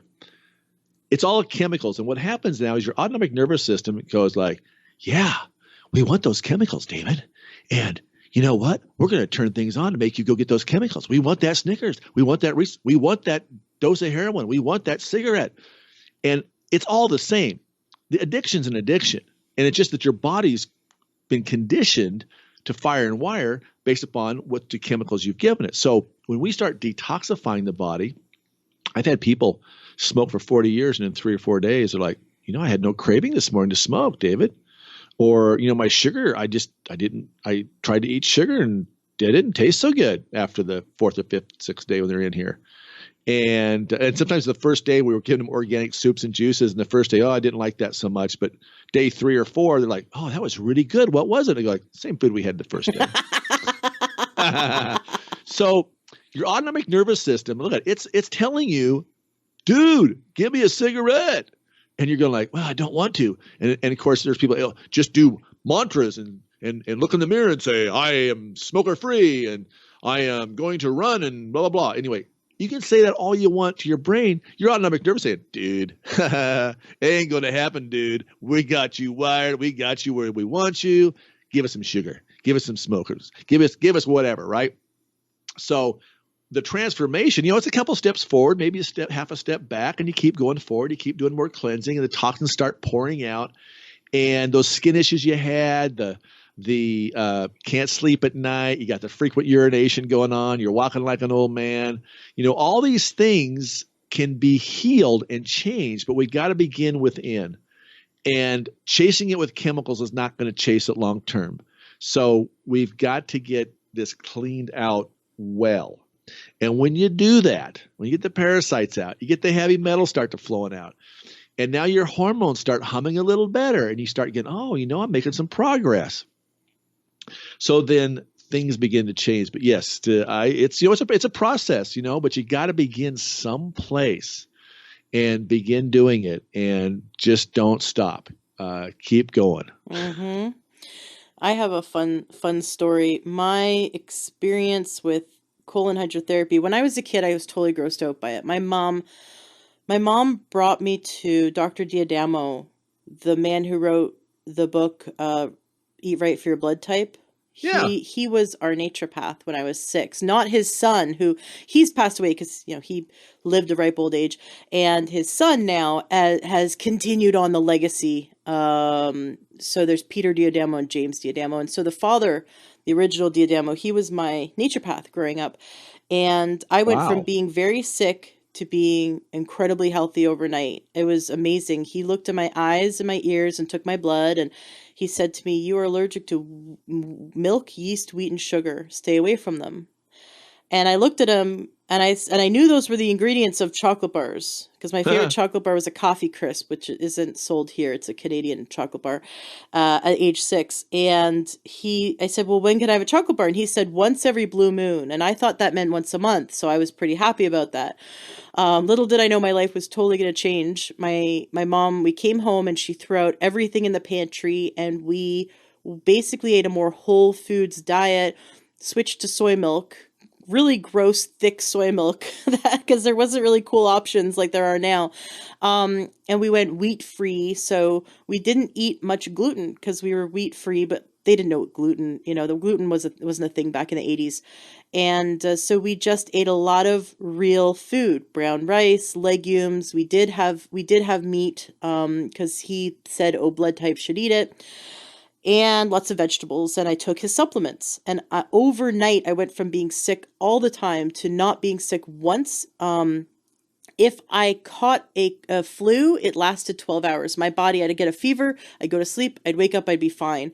I even had German measles, and it was kind of like a 3-day cold. It wasn't that big of a deal. I just sat around and watched some movies, and then it was over. And it was pretty interesting that my body was buzzing with health.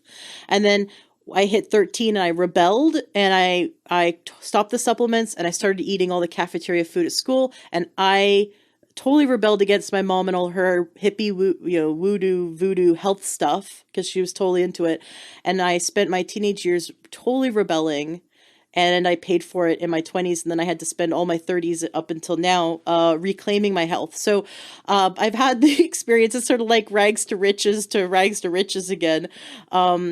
And in my childhood, my mom would go for colonics, and she'd come home and tell me how amazing it was. And I'd think she was a whack job crazy and thought that was the grossest thing in the world. Of course, a 7-year-old or a 9-year-old or a 12-year-old doesn't want to hear that a doctor's putting a tube up their butt and water and all that stuff. But my mom would say, you can see your poop and you can see what's coming out of you. And it's so cool. There's this little viewing tube and you can see stuff. My mom totally thought it was the coolest thing. And her girlfriend, who's Japanese, saw a giant tapeworm, because the water comes out slowly, and there was this viewing tube, and she saw a giant tapeworm as long as her intestines, and she stopped eating sushi that day. And I was just like, are you kidding me? But interesting, the Dr. Diademo's clinic, when it was in Toronto, they would use an enzyme in the water from a cactus. Have you ever heard of this? It wasn't just pure water. It was water plus an enzyme that they said would also help to break down the stuff that was kind of caked on. Have you heard of that? No, I haven't. Yeah, I've talked to a lot of other colon hydrotherapists, and no one's ever heard about it. So I was just really curious that they would do that in the water along with everything. But so my first experience was my mom basically telling me it was cool, and of course I'm a kid, so I think everything my mom tells me is not cool. And then I had to come back around and realize how cool it actually was. And I wish my mom was alive today, and I could go back and tell her, oh my gosh, everything you said was right. It's so funny. We come around, we come full circle, and we realize our parents were right. When I was really, really sick in my 20s, I had some sessions of colon hydrotherapy, and it felt as though I got some relief from it, but I hadn't changed my diet. I hadn't changed anything else. So it wasn't a permanent, lasting change. I think I did about 10 sessions in my 20s. I bought like a punch card with this woman and like a whole package, and kept coming back every few weeks.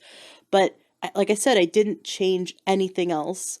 So you can't just do it and keep eating crap food and keep smoking and keep drinking alcohol and still think that it's going to save your life. It's really helpful, but you have to also make the changes throughout your whole life. And then back in 2011, I was probably at the peak of almost at the peak of my sickness. I had gone organic. We had figured out to eat organic food, which stopped my constant chronic infections. I thought that was really neat that just by switching to organic, my body responded really quickly to that. But I still had polycystic ovarian syndrome. I was still type 2 diabetic. I still had chronic adrenal fatigue. I was exhausted all the time. And I couldn't lose weight. No matter what I did, I was constantly dieting and constantly felt like I was a failure, because I would fail every diet, because I would just what happened was I'd get really sick every time I lost weight.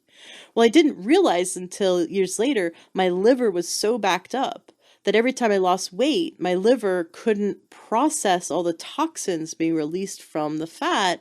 And then I would get very sick and have I'd have a overtoxic reaction. Well, in 2011, I met a naturopath who got me on supplements and told me to go gluten-free. And he told me to eat more whole foods. And within days of doing that, I started to drop pounds of water, like just pounds of water came off of me from cutting out some bad foods. But what's really interesting is that I noticed that my body put off an odor, and my stool put off an odor, a heavy, heavy burning rubber. Like have you ever smelled tires, like car tires that were burning? It was a stench so putrid. and it was coming off of my breath, off of my body odor, but mostly out of my bowels. And I was feeling really off. And so I called this naturopath and I told him what was going on. And he said, you need a colon hydrotherapy session now. And so I called up, it's in the one in Seattle, it's called Tummy Temple. I called them up and I was their last appointment of the day. And I went in and it was like amazing. It was amazing. So I changed my diet. I was on supplements. I was moving in a healthy direction, but then adding the colon hydrotherapy was exactly what I needed. And the funny thing is, and it's serendipity, the colon hydrotherapist, it turned out she used to be the neighbor of my naturopath. And they actually knew each other. I know, on Vashon Island. And so it was just really neat how it all came. It all kind of like was confirmation. Right. That she's like, yeah, who sent you? And I told her. And then she goes, oh my gosh, we used to we used to be neighbors and I'm friends with his wife. And so I just thought that was interesting because he was in a different state. So I didn't think like, why would they know each other? Right. But that was confirmation. So I did about 10 sessions and, in addition to the eating a healthier way, in addition to supplements, in addition to everything I was doing, it was the final sort of key. And I dropped 25 pounds in that month from between the water weight that I lost. My ring size went down 1.5 ring sizes. So I know I lost water weight. My rings were flying off my hands. And 6 months later, they were still flying off my hands. So we got them resized and that was 9 years ago and my rings still fit fine. So I really lost a ton of water weight, a ton of edema and inflammation. But I know I also lost whatever was caked on in there in my gut. My husband only went, his bowel movements for his whole life were between one poop every week, sometimes 2 poops a week. Wow. And I didn't know that about him until we started working with naturopaths because they asked, that's something I didn't know about him. Because not like you follow your husband around and want to know like what he's doing in the bathroom. But I thought that was really crazy because for me, at least I went every day. I knew I did, but he was going like once a week. And so he had some colon hydrotherapy sessions, which were great. What really helped him though was eating a gut healing soup, but I have the recipe on my website. And it's just a soup that is just filled with cabbage and beets and other gut healing vegetables. And we made it into a puree and he drank it every day for 1 meal a day. So he still ate all the other food he ate, but he just added it and so for 1 meal a day, he had the soup. And after 7 days, and that was coming up on 6 years ago, he now goes 3 times a day. Woohoo! I know. So food can also heal the gut. The food can harm the gut and food can heal the gut. But colon hydrotherapy we both used it at this moment in our life when we made the shift. We shifted our diet to eating healthy food. We shifted supplements. We shifted our lifestyle. We started drinking water instead of crap, shifting everything. And then adding colon hydrotherapy was like, I don't think we would have gotten the same results if we hadn't added it. Right, if that hadn't been part of our shift. Speeds up everything. Yeah. I've even finally I've got a couple of chemo doctors or patients that went through chemo and they're, sending people here to now detox and clean out the body afterwards, right? So some people are going to choose that. Yeah. So let's get those chemicals out of the blood and out of the liver. That's awesome, though. I mean, that is what a big win from. The dairy industry. They've got a slogan: 3 a day. Your yogurt, your cheese, and your milk. You got to have 3 a day, which of course is going to make you have asthma and plug up things. I'm thinking like, no. We have a shirt that says 3 poops a day. Poop like a boss. If a food has to market to you, don't eat it. Whatever food needs to when they have to promote something to force you to there's no commercials for broccoli or kale. There's no the really good healthy foods. They have to the advertising dollars come from an industry that wants to make sure you eat it. So just don't take your nutritional advice from marketing. You know what I mean? That's just exactly. Well, now, I mean, so many times. So people are on a celery kick right now, which is celery's great, but it's got to be organic. Mm-hmm. If you eat non-organic celery, you are just speeding up the amount of pesticides and chemicals in your body, Mm-hmm. and you're just getting a straighter shot of pesticides, really. So yeah, it's going to make things. Well, but I can't afford it, David. I says, well, you're going to be spending some money here in the future. Oh, but I have insurance that covers it. Yeah, but you're going to be sick and you're going to die earlier. So choose how you pay, choose when you're going to pay, but an investment now in, good food, and it's not that much more. It's really not that much more. And the fact that you're going to be, I tell people to employ people, I said, look, I had a gal come in. I had to call her employer to tell him what she would be doing. She'd already missed like 2 months of work, right? And she had to cover one eye to be able to see the screen. She couldn't squeeze her hand to hold the remote. And I'm thinking, he's paying her $10 an hour. And I go, no, you're not. You're paying her about $60 an hour because she's only working.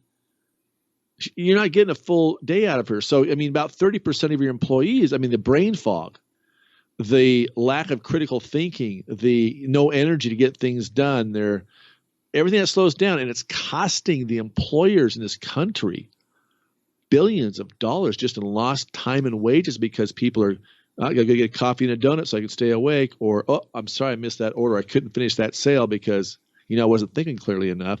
Oh, sorry, I forgot to dot the I's there on that contract. Whoops. So this goes deep. Not being able to function and be cognitive is affecting a whole host of industry and businesses. But it's profiting some businesses and industries. Well, the chemical industries love it, but if you're an employer and you got people working for you, spend the money.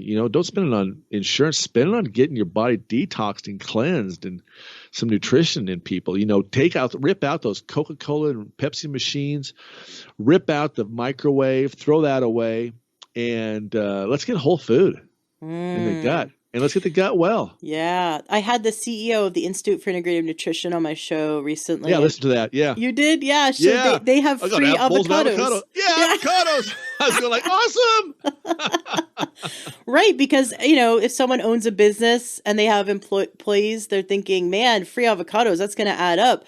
But if you have your employee eating healthy fats, healthy whole foods, that's a healthy snack instead of like some kind of packaged food with MSG that's going to jack up their brain.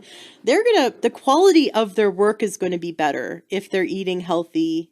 And that just makes sense. To paint the picture of the contrast between my life now, the quality of my life now, and the quality of my life 5 years ago, I was on a health kick 5 years ago. I've been on a health kick since 2008. I've been like desperately seeking health, actively, daily, every minute of my life and every moment of my life since 2008.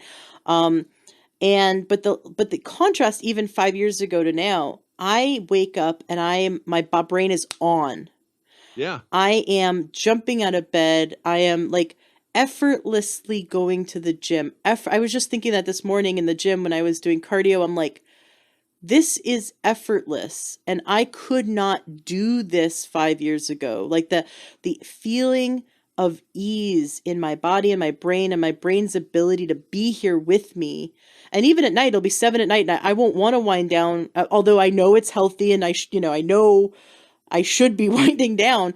I still have my full cognitive ability to be here and to keep going if I needed it. And I thought that was really cool because 5 years ago, I even then felt really strained in the morning. Brain fog would happen. Right. I'd have to like really push myself to motivate myself, or I'd need a substance like some kind of beverage to get me going. I don't have that anymore. And so that makes a huge difference in the quality of a worker, right? And in both respects, I was still on my health path. I was still doing healthy things. But the changes I've made in the last few years have made it so that I am like always on. So I'm just thinking, imagine if all of the employees out there were at their 100% capacity, how much more profitable would an employer be? So it really is in the best interest of an employer to invest in the health and the environment, the health of the environment, and the health of the individual employee. That makes total sense. What would you say? You think employers should like pay for their employees to come do your 10-day detox? Yeah, definitely. I mean, if you think about, every business has got their ROI, their return on investment, right? And if you're missing out on sales, if you're missing, on getting things done properly in your business, that money is leaking. It's seeping out of your business. And I see it all the time. I'll give you a great couple of other stories. This gal was about 21 years of age. College wasn't great for her. She had a hard time with college. And so she was working here part-time and working someplace else. And she'd come in here and she's always smiling, happy, but she would just like her church sent her on a mission.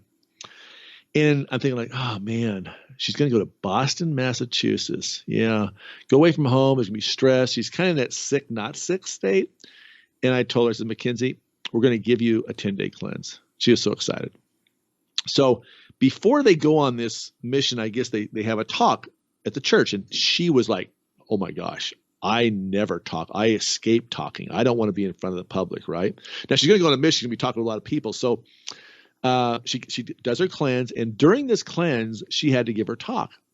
And on day 8, she'd just done her liver cleanse. And she comes in. Of course, her skin's looking brilliant. She comes in the door and she's smiling. And I go, Mackenzie, how'd it go? She goes, oh my gosh, it was amazing. I says, well, tell me about it. She says, people come up to me after, and I talked, and they says, oh my gosh, Mackenzie, where have you been? That was an amazing speech. That was incredible. We've never heard you speak like that ever. And she goes like, you know what, David? I go, what? She goes, I can't think. And I went a couple of weeks later, and she had to speak again, and I listened to this, and she like knocked it out of the park. The missionaries that have been away for a year or 2 years, some of them came back they've been out 2 years. They came back, they talked. She nailed it. I mean, here's a gal who struggled with school. So if you got kids out there struggling with school, you might want to give them some colonics. You might want to start thinking about, I need to detox and cleanse to get those neurons, because brain, let's talk about brain. Where's the brain connect? Transverse colon. If you got headaches, migraines, brain fog, bipolar, it's all the transverse colon. Our colon hydrotherapist, Chandra, she came to us in 2013, and she had been having migraines once a month for 12 years since 9/11/2001, interestingly enough. So she'd done 100 and these put her out for about a week. For a week! 144. And my wife looks at us and says, oh yeah, you get parasites. My wife's amazingly intuitive. And she goes, I do? He says, yep. So she does the 10-day process. Guess what? It's been 6 years, no migraines. Love it. I know. I mean, it's just you get again, firing and wiring neurons to nerves. Let's detoxify the body. And if you're not pooping, like we've talked about, 3 times a day, if you eat and you don't poop, you've got a problem. So let's poop. Yeah. Well, okay. Well, this idea of parasites being in the biofilm of the gut. The biofilm is like this film that coats the gut. When we have a colon hydrotherapy session, we're washing the colon. Do we lose good bacteria? Does it wipe out the microbiome that's housing the good bacteria? How does it get rid of the bad stuff but not get rid of the good stuff? Great question. Okay. Again, back to my refrigerator analogy. If you've got old, rotting, gunky stuff in your trunk, in your colon, guess what? So your microbiome is already destroyed. If you've had antibiotics, your microbiome has been destroyed. Mm-hmm. We got to clean it out and reestablish. So you're not going to get out all the bacteria. You just can't. I mean, this colon hydrotherapy session is going to go into your colon. It's not going to go into your small intestine. But once we get the colon working right, guess what's pulling? It's creating peristalsis, and then stuff's coming out of your small intestine. And we're doing some other things up top to push things through. But once you start cleaning that out and getting that well, and you give it a way to move, then you can put, again, like putting fresh fruit in the refrigerator that's been cleaned. There's no mold in it anymore. then that microbiome is going to be reestablished. And look at my feet were totally black. I had fungus, severe candida yeast, and I was able to use cleansing to reestablishment. So, and I had psoriasis. I mean, all my arms, they blew up. Oh my gosh, it was so horrible. But, let's think about what happened to old David. Well, when I was a young kid, my mother says, oh, I think I should have the kids. I think I should take them to the dentist. I think I'll go take them to Dr. So-and-so. And okay. And so, of course, he was one of those that was the drill, fill, and bill. And next thing you know, I've got a cavity. And every time I went to him, I had a new cavity. And I got what in my mouth? I got mercury. And then later, let's put a gold filling in there, David. That'll be better. No, so mercury, and I met Dr. Hal Huggins in 2004. And I had 13 amalgam fillings and a root canal, and I got them all removed at once. Mm-hmm. Had to go out of the country to do it, up to Toronto. He supervised it. But what was amazing is that when you have mercury leaking, yeast candida is there to protect your body from mercury from converting to methyl mercury, which is far worse. So, of course, I have yeast candida, which means I'm craving carbohydrates. So if you're craving carbohydrates and you've had mercury in your body, and by the way, there's so many sources of mercury. And if you've had them out and you didn't have them out properly, and even if you did, there's still mercury in your tissues of your body. And so it's a process of continuing to cleanse out the body and using, chelators and herbs and things to help pull those out the whole time. But again, if the pathway is blocked, things aren't sailing out like they should be. But I got those mercury fillings out, and I went to Huggins the next day. I says, oh my God, Doc, I says, I dreamt last night. I saw movies in full cinematic color. It was like freaking awesome. And I used to have frequent urination at night. I'd go to the bathroom 7-8 times a night, which means I wasn't really sleeping. And that went away. Interesting. That went away. I know. And so, of course, most people have had antibiotics. What do antibiotics do? They destroy everything. So you've had your antibiotics. I just had a customer here in the cleanse. Tons of antibiotics every day for a long time. Shockingly, the guy, is amazing. So antibiotics are destroying your microbiome. So most people have probably already destroyed it, but we got to clean everything out and let's reestablish it. And you can do that pretty quickly through nutrition, supplements, and through foods and so forth. But until you get the old gunk out and get those heavy metals out, it's a tough go. So you, for example, have been doing cleansing for a long time, so you don't have this rotting gunk like for 20 years in you. So when you get a colon hydrotherapy session, does that wipe out your good bacteria? How does that work? How do you maintain a really healthy bacterial colony, a diverse bacterial colony in your gut, and use colon hydrotherapy on a regular basis? Yeah, good question. So there's a couple of ways we do that. So we do that with what we call reforestation with proper nutrition. We can do it also with foods. But again, if you've got old stuff sitting in there, and every once in a while, David will go off and maybe eat some things he probably shouldn't be, maybe travel, a little stress. And so, I come to a colonic and oh my gosh, I feel so much better. But so yes, through, prebiotics, probiotics, foods, sauerkraut, kimchi, all those things are going to help reestablish. And so, you got to look at, you're working with your naturopath or your chiropractor who's versed in this, and your colon hydrotherapist, of course. So on our 10-day protocol, when people come here and spend, 10 days with us, they've got about 50 hours of being in our office because we're doing a lot of education. We're giving you lots and lots and lots and lots and lots of education. And in fact, this one gal this week, she says, oh my God. She says, I would have had to gone to how many up-teen seminars to even get close to all and spend how much money, what I've got in these last 10 days. So we really give you a lot of education so you really understand what's going on. So when you leave, you really understand how your body works, why you want to be eating those foods. And again, you get rid of the chemicals. Now you're not craving the things you used to crave. And we teach you how to muscle test. So when you go to the store, hey, people call me, well, David, should I take this? I go, you know what? What's your body say? Your body knows. So we teach them how to muscle test so they can go to the store. And people always laugh. You always think people are looking at me when I'm muscle testing for something.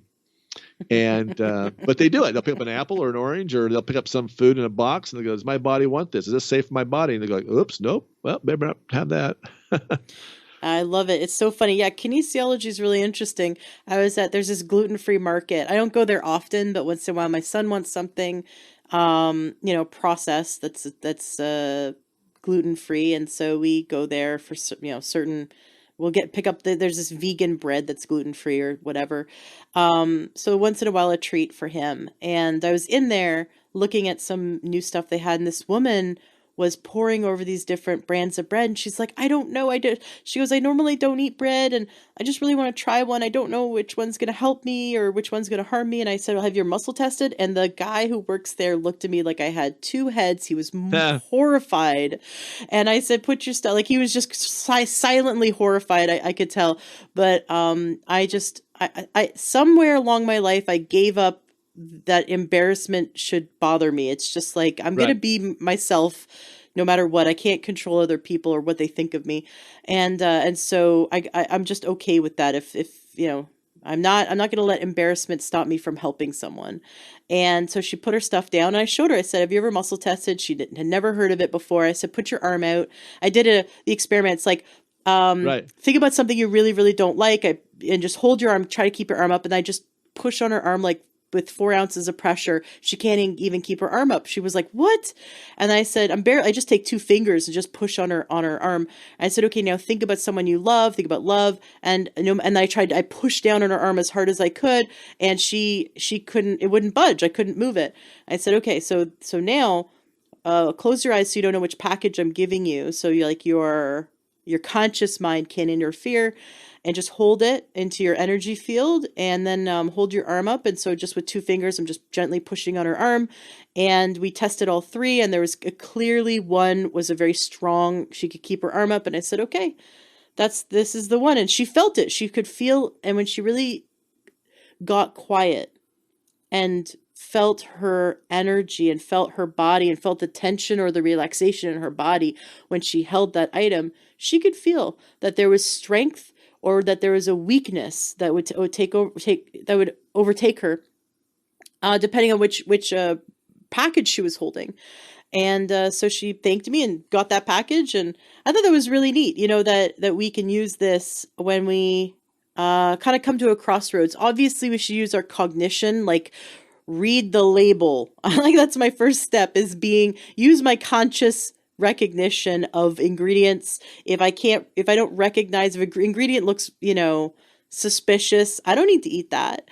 Or if I read it and there's tons of ingredients in it that aren't really meant for human consumption, I don't need that. But if it comes to like whether I should have an apple or a banana, or not a banana because I'm allergic to bananas, but whatever, an apple or an orange, then yeah, it can be fun to do muscle testing, to choose as one of the tools in our tool belt. But I think the most important thing is that we start listening to our own intuition and use muscle testing as sort of like after we've checked in with our intuition, after we've checked with our conscious mind. Let's just check with our neurology and see what our neurology is saying about this item as a third check. So I think that's really cool that you teach that. Can you walk us through and pretend like we are coming to your clinic for a 10-day detox and wellness retreat in Boise, Idaho, beautiful Boise, right? Tell us what it looks like. So do we stay at a hotel? What do we eat? Like, just tell us the whole thing, like we're preparing to come to your clinic. Sure. So prior to arriving, you're going to get a book and some videos you're going to watch, and you're going to do about 3.5 hours of just understanding some basic things that you need to be aware of before you come in. The power of the mind, what you eat, the supplements you're going to take, and so forth. And we give you all the supplements that you need for this cleanse. So everything's inclusive. And then when you come in, so the first morning you come in, you're probably going to go back and grab a juice, organic juice. Or if you're coming in midday, you might decide to have some organic soup. And then you'll go off and you'll meet with my lovely wife, Wendy, who is an amazing intuitive healer. And we have a pulse frequency machine that is called the On-Demand. I don't know if you're aware of it, but we use it and we start muscle testing right away. And we want to get the body back to balance. So it's using pulsed frequency to help, as I say, clear the blockages so that the energy grid in your body is now unblocked so that the power lines are running true. So Is this machine, do you put it on the wrists and on the head? no, it's a machine. Well, there's a couple of devices, but Okay. you can put it a couple different ways. But basically, there's one that goes around your neck, there's one you can hold, and there's one that goes around your belly or your knee or Oh, wherever you're okay. working on. Cool. So you've taken your supplements that morning. There's going to help there, and they're there for most to move stuff through. And then you're going to go and you may watch an educational video. For example, we are going to teach you a bunch of emotional tools. So we all got our emotional stuff. And at the end of the day, what create all this dis-ease is your emotional stuff. I mean, we pick up stuff from our little kids, and most of us have got cell memory that we locked onto that bad event that happened. Maybe it's someone at recess that said, hey, you're stupid, or I think you're ugly, or the teacher says you're not going to be very good, or whatever it was. Maybe you saw a horrific accident or something. So we have cell memory, and these patterns keep rolling, and we keep, creating. So we're going to teach you a bunch of tools to help break that pattern. Then you're going to maybe get on our whole body vibration machine, which is going to help move lymphatic fluid. And while you're on it, you're going to watch another video, another educational piece. Then you may go lay on our far infrared biomat for a half hour. And on some days, we may be doing some energy work on you. Or you may just be in there in a meditative state. You may then go to back to my wife for some more instruction. There's some reading material every day. We give you a lot of emotional tools. Like we give you a lot of stuff to look at, and some things may resonate with you really, really well, and other things not so much. And it's all good because it's your cleanse, and every cleanse we tailor to that person. So occasionally I get someone that says, well, what are you going to put in my mind? Are you going to like, woo? Or people, you better be careful if you go there. There may be, they might have some religious thing that they do. No. So this is your cleanse. When you come here, it's all about you. And I don't care what your religion is or what your beliefs are. It doesn't matter to us. This journey is for you, and you're going to go through it, and we don't get caught up in religions and all that stuff. You This is you all yourself are Christian. I saw a cross behind you. So I know I have a lot of Christian listeners. So you're Christian though, and if Yeah. someone came and they're Christian, you honor their religion. And if someone came and they're of a different religion, you honor them. Like Christ would. You Yeah, exactly. respect people for who they are and where they are, and you're just there to help them heal and love on them. Exactly. It's all about self. When we teach you how to self-love yourself, most people, we begin there. Like, we give you the Yes. exercise. We mirror work every day. I love myself. I love myself. And a lot of people, that's really hard to begin with. But yeah, I've had every religion, non-religion, atheists, agnostics, Jews, Muslims, cults. I mean, I've had everyone come here, and I've had some that go like, I'm kind of, I think, when they come to get done, they go like, oh my gosh. Like I've had one gal, she's been everywhere with cleanses and yoga retreats and all this stuff, right? And she found us somehow, and she came here from, she passed like, 100 colon hydrotherapists to get to us, including her own in California. And she comes to us, she says, my dad died. I wanted to get away. I wanted to get rebooted. And she says, I had no clue all this stuff you did. And I says, really? Well, what'd you get out of it? She goes, oh, David. I go, what? She goes, I now, at 66 years of age, I get it. I says, what do you get? She says, I get the connection between me and God. Wow. I go, really?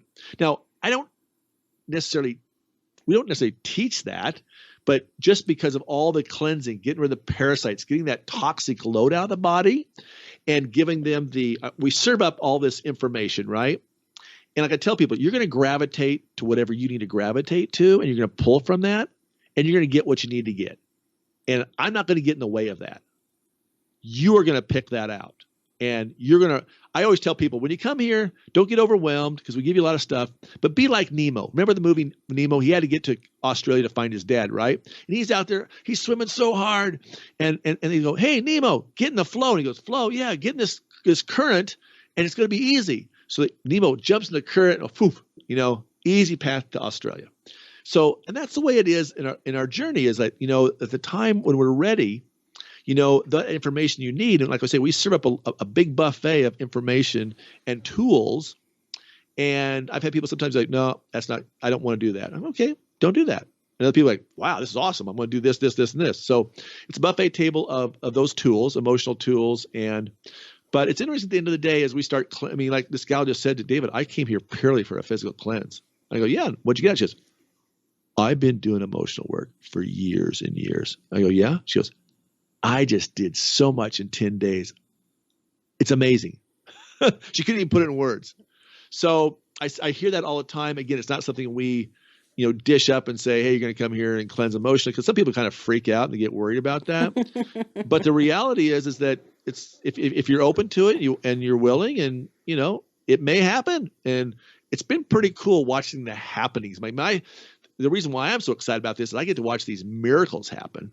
And not only physically, but we have people fill out an excellent form, or they'll go put a Google review. And it's really interesting to me how many people say, not only did I heal, my eyesight's better, or my Lyme disease is not like it was, it's gone, or my joints feel better, I'm walking, whatever that is, they'll say, I feel not only feel physically better, but emotionally, mentally, and spiritually. So anyway, so you'll do that. You'll do farming for song. You'll get in the colonic bed. And usually people say, that colonic bed, I really love being on the colonic bed. So even if they come in nervous and kind of scared about it, they get done and go like, yeah, that's awesome. Give me some more of that. How many colonics do they do in the 10-day cleanse? 10 days. Oh, so they get a colonic every day? Every single day. All these tools I mentioned to you, they do every single day. That's why they're here 5 hours. And then they'll go to their hotel, and in the middle of that session, they may go get some more organic soup and juice and so forth and hang out. But people tell us that they can feel the love. I think we got a really good environment, and they feel safe, and they're really able to let go. And at the end of the day, it's about letting go, letting God, and just boom, letting it happen. Yeah. Do they only eat when at your clinic because they're on a cleanse? Or do they also eat out at restaurants? What does that look like? Most people do not eat at restaurants. I've had a few that feast for days. They were like wanting to go have something, but no, they will. At the Candlewood Suites is where we recommend most people stay, and they've got a little place you can cook stuff, or they'll take soup home from us, and so they may have a little something, maybe an organic hard-boiled egg, or they'll have some soup, or it's a soft food diet. So we're not, you're not fasting. So soft food means what? It means, hey, if you have a yam, don't eat a peeling. Don't have an apple and eat the peeling, right? Don't have nuts or seeds. Don't have a salad. We want to be very soft food diet. We want to give the digestive system a break, because you're pushing things through and moving things through, and we want that carpet to re-heal and rebuild and regenerate, and it'll do it very, very fast. It's amazing how fast that. So if you've got nuts and seeds, you don't want to put a carpet down over nuts and seeds. We want to make sure that pathway is clear and open. And so you don't starve. The food's good, and if you want to eat something else when you leave here, we coach you up on what to eat. So just basically a soft food diet. So that could be some scrambled eggs. That could be anything soft food. But again, we teach people, first of all, anything you put in your mouth, you're going to masticate, chew it till it's juice. Chew everything. And everyone all the time should chew their food more. That's a really great advice, because it stimulates the liver and the pancreas to immediately create digestive enzymes, and tells the stomach to get digestive enzymes going. We do not chew our food enough. There was a listener. We have a great Facebook group, the Learn True Health Facebook group. And we had a listener once type into the Facebook group something along the lines of, do I have digestive problems? I can see the food I ate, like maybe it was olives or corn or something, but in the toilet, basically. And it was funny how many people wrote back like, you're not chewing enough. Yeah. You need to chew your food. Here's the song you need in your brain. Chew, chew, chew, because it's the right thing to do. Chew, chew, chew, because it's the right thing to do. Yeah. And just keep going. Keep chewing. And I had a gal, oh my gosh, she told me she had last eaten popcorn 8 years ago, and what came out during the cleanse? Popcorn seeds. Gosh. My mom had eaten cilantro. I remember this. It came out, and there's a parasite that came out, and it had cilantro. And the guy said, "Did you eat cilantro last night?" And she goes, "The last time I had cilantro was like 3 months ago." But yet this parasite had it. Had parasites what, like, the parasite was like attached to some cilantro? Yeah. We had, speaking of parasites, oh my gosh, we had a gal that spent about $72,000 over the period of 4 years taking nutrition and supplements to help get rid of parasites, right? she said to me, David, and she didn't, appear like sick or unhealthy, but she says, God, if I could cut this down. I said, well, let's just jump on the cleanse. And so she did. She spent 15 days with us. She had amazing buckets of rope worms. It's on our YouTube channel. That's probably the most viewed video of the I watched some of the videos on your YouTube channel of the parasites coming out of people. It's pretty awesome. Yeah. Anyway, she was like, she took it back to her naturopath, and the naturopath came up and goes, what are you guys doing? What's happening here? So yeah, she got out a bunch of them. And what's amazing to me is it's not the big guys. I get these 4'9", 117-pound women in here, and they've got tapeworms 6 feet, 10 feet, 12 feet, 20 feet long. It's like, what? Or nests. I mean, nests, like softball-sized nests that look like spaghetti coming out. So it's amazing. I mean, and they've been in there for a long time. And don't think that you have to go to a foreign country to get your parasites, guys. They're around us. They certainly are. We started this conversation talking about Anne Louise Gittleman, and that was my experience when I was around 10.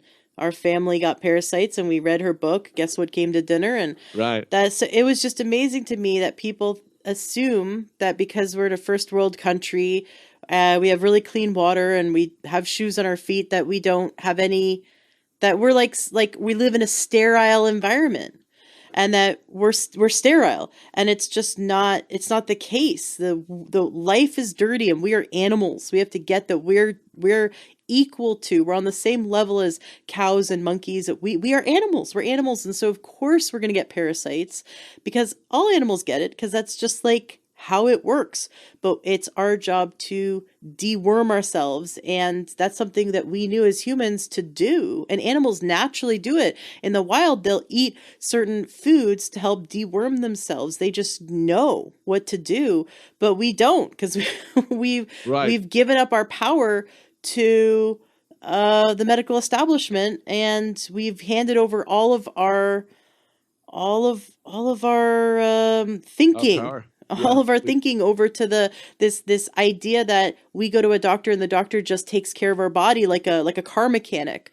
I remember something was wrong with our car, and my husband just handed it over to the car mechanic. And then afterwards, my husband was kicking himself, going, because he went to school for mechanics way back in the day, and he goes, why did I do that? I know exactly how to fix that. Why did I totally give up just give over my power and just assume that a mechanic would know, that I don't know anything and a mechanic knows everything. And I know this stuff. I could have done something about it. And that's the mindset. We get into this mindset that MDs are all knowing, and that we know nothing, and that they'll know everything to fix us, but they're not taught everything. So so giving over our bodies and waiting to get sick and then going to the doctor and not taking any action, not advocating for ourselves, that's the perfect storm to become a statistic. So listening to the podcasts like this and learning and then implementing everything you learn, that's how we're going to get as healthy as possible. Because we have to be our own mechanic, right? We have to listen to our body and go, what's going on? So if, like you said, people say, I'm healthy, I don't have anything wrong with me, I'm healthy, but I have headaches and stiff joints, and I'm tired all the time, and I need coffee to get started in the day, and I don't only poop once a week.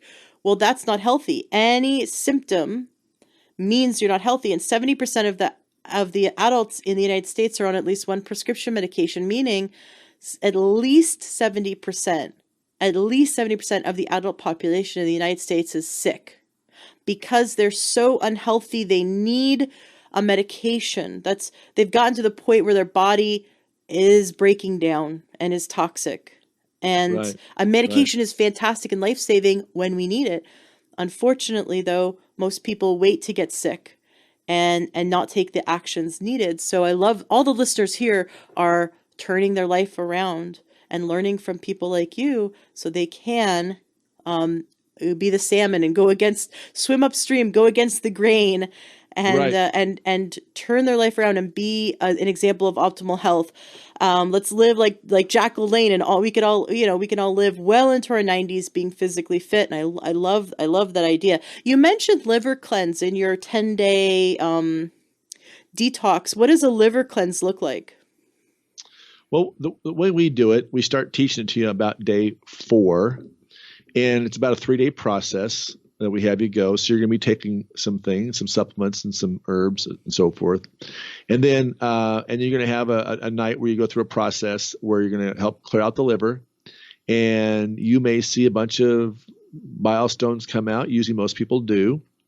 What's also interesting about that is that usually after liver cleanse day, Ashley, parasites are starting to really jump out. And I think a couple of things really happen during that process is that people finally get to day 7 or 8 and they realize that, oh my gosh, I can let go. It's safe to let go. And so when now the liver's saying, oh, wow, we're cleansing out, and the colon saying, yeah, baby, let's go.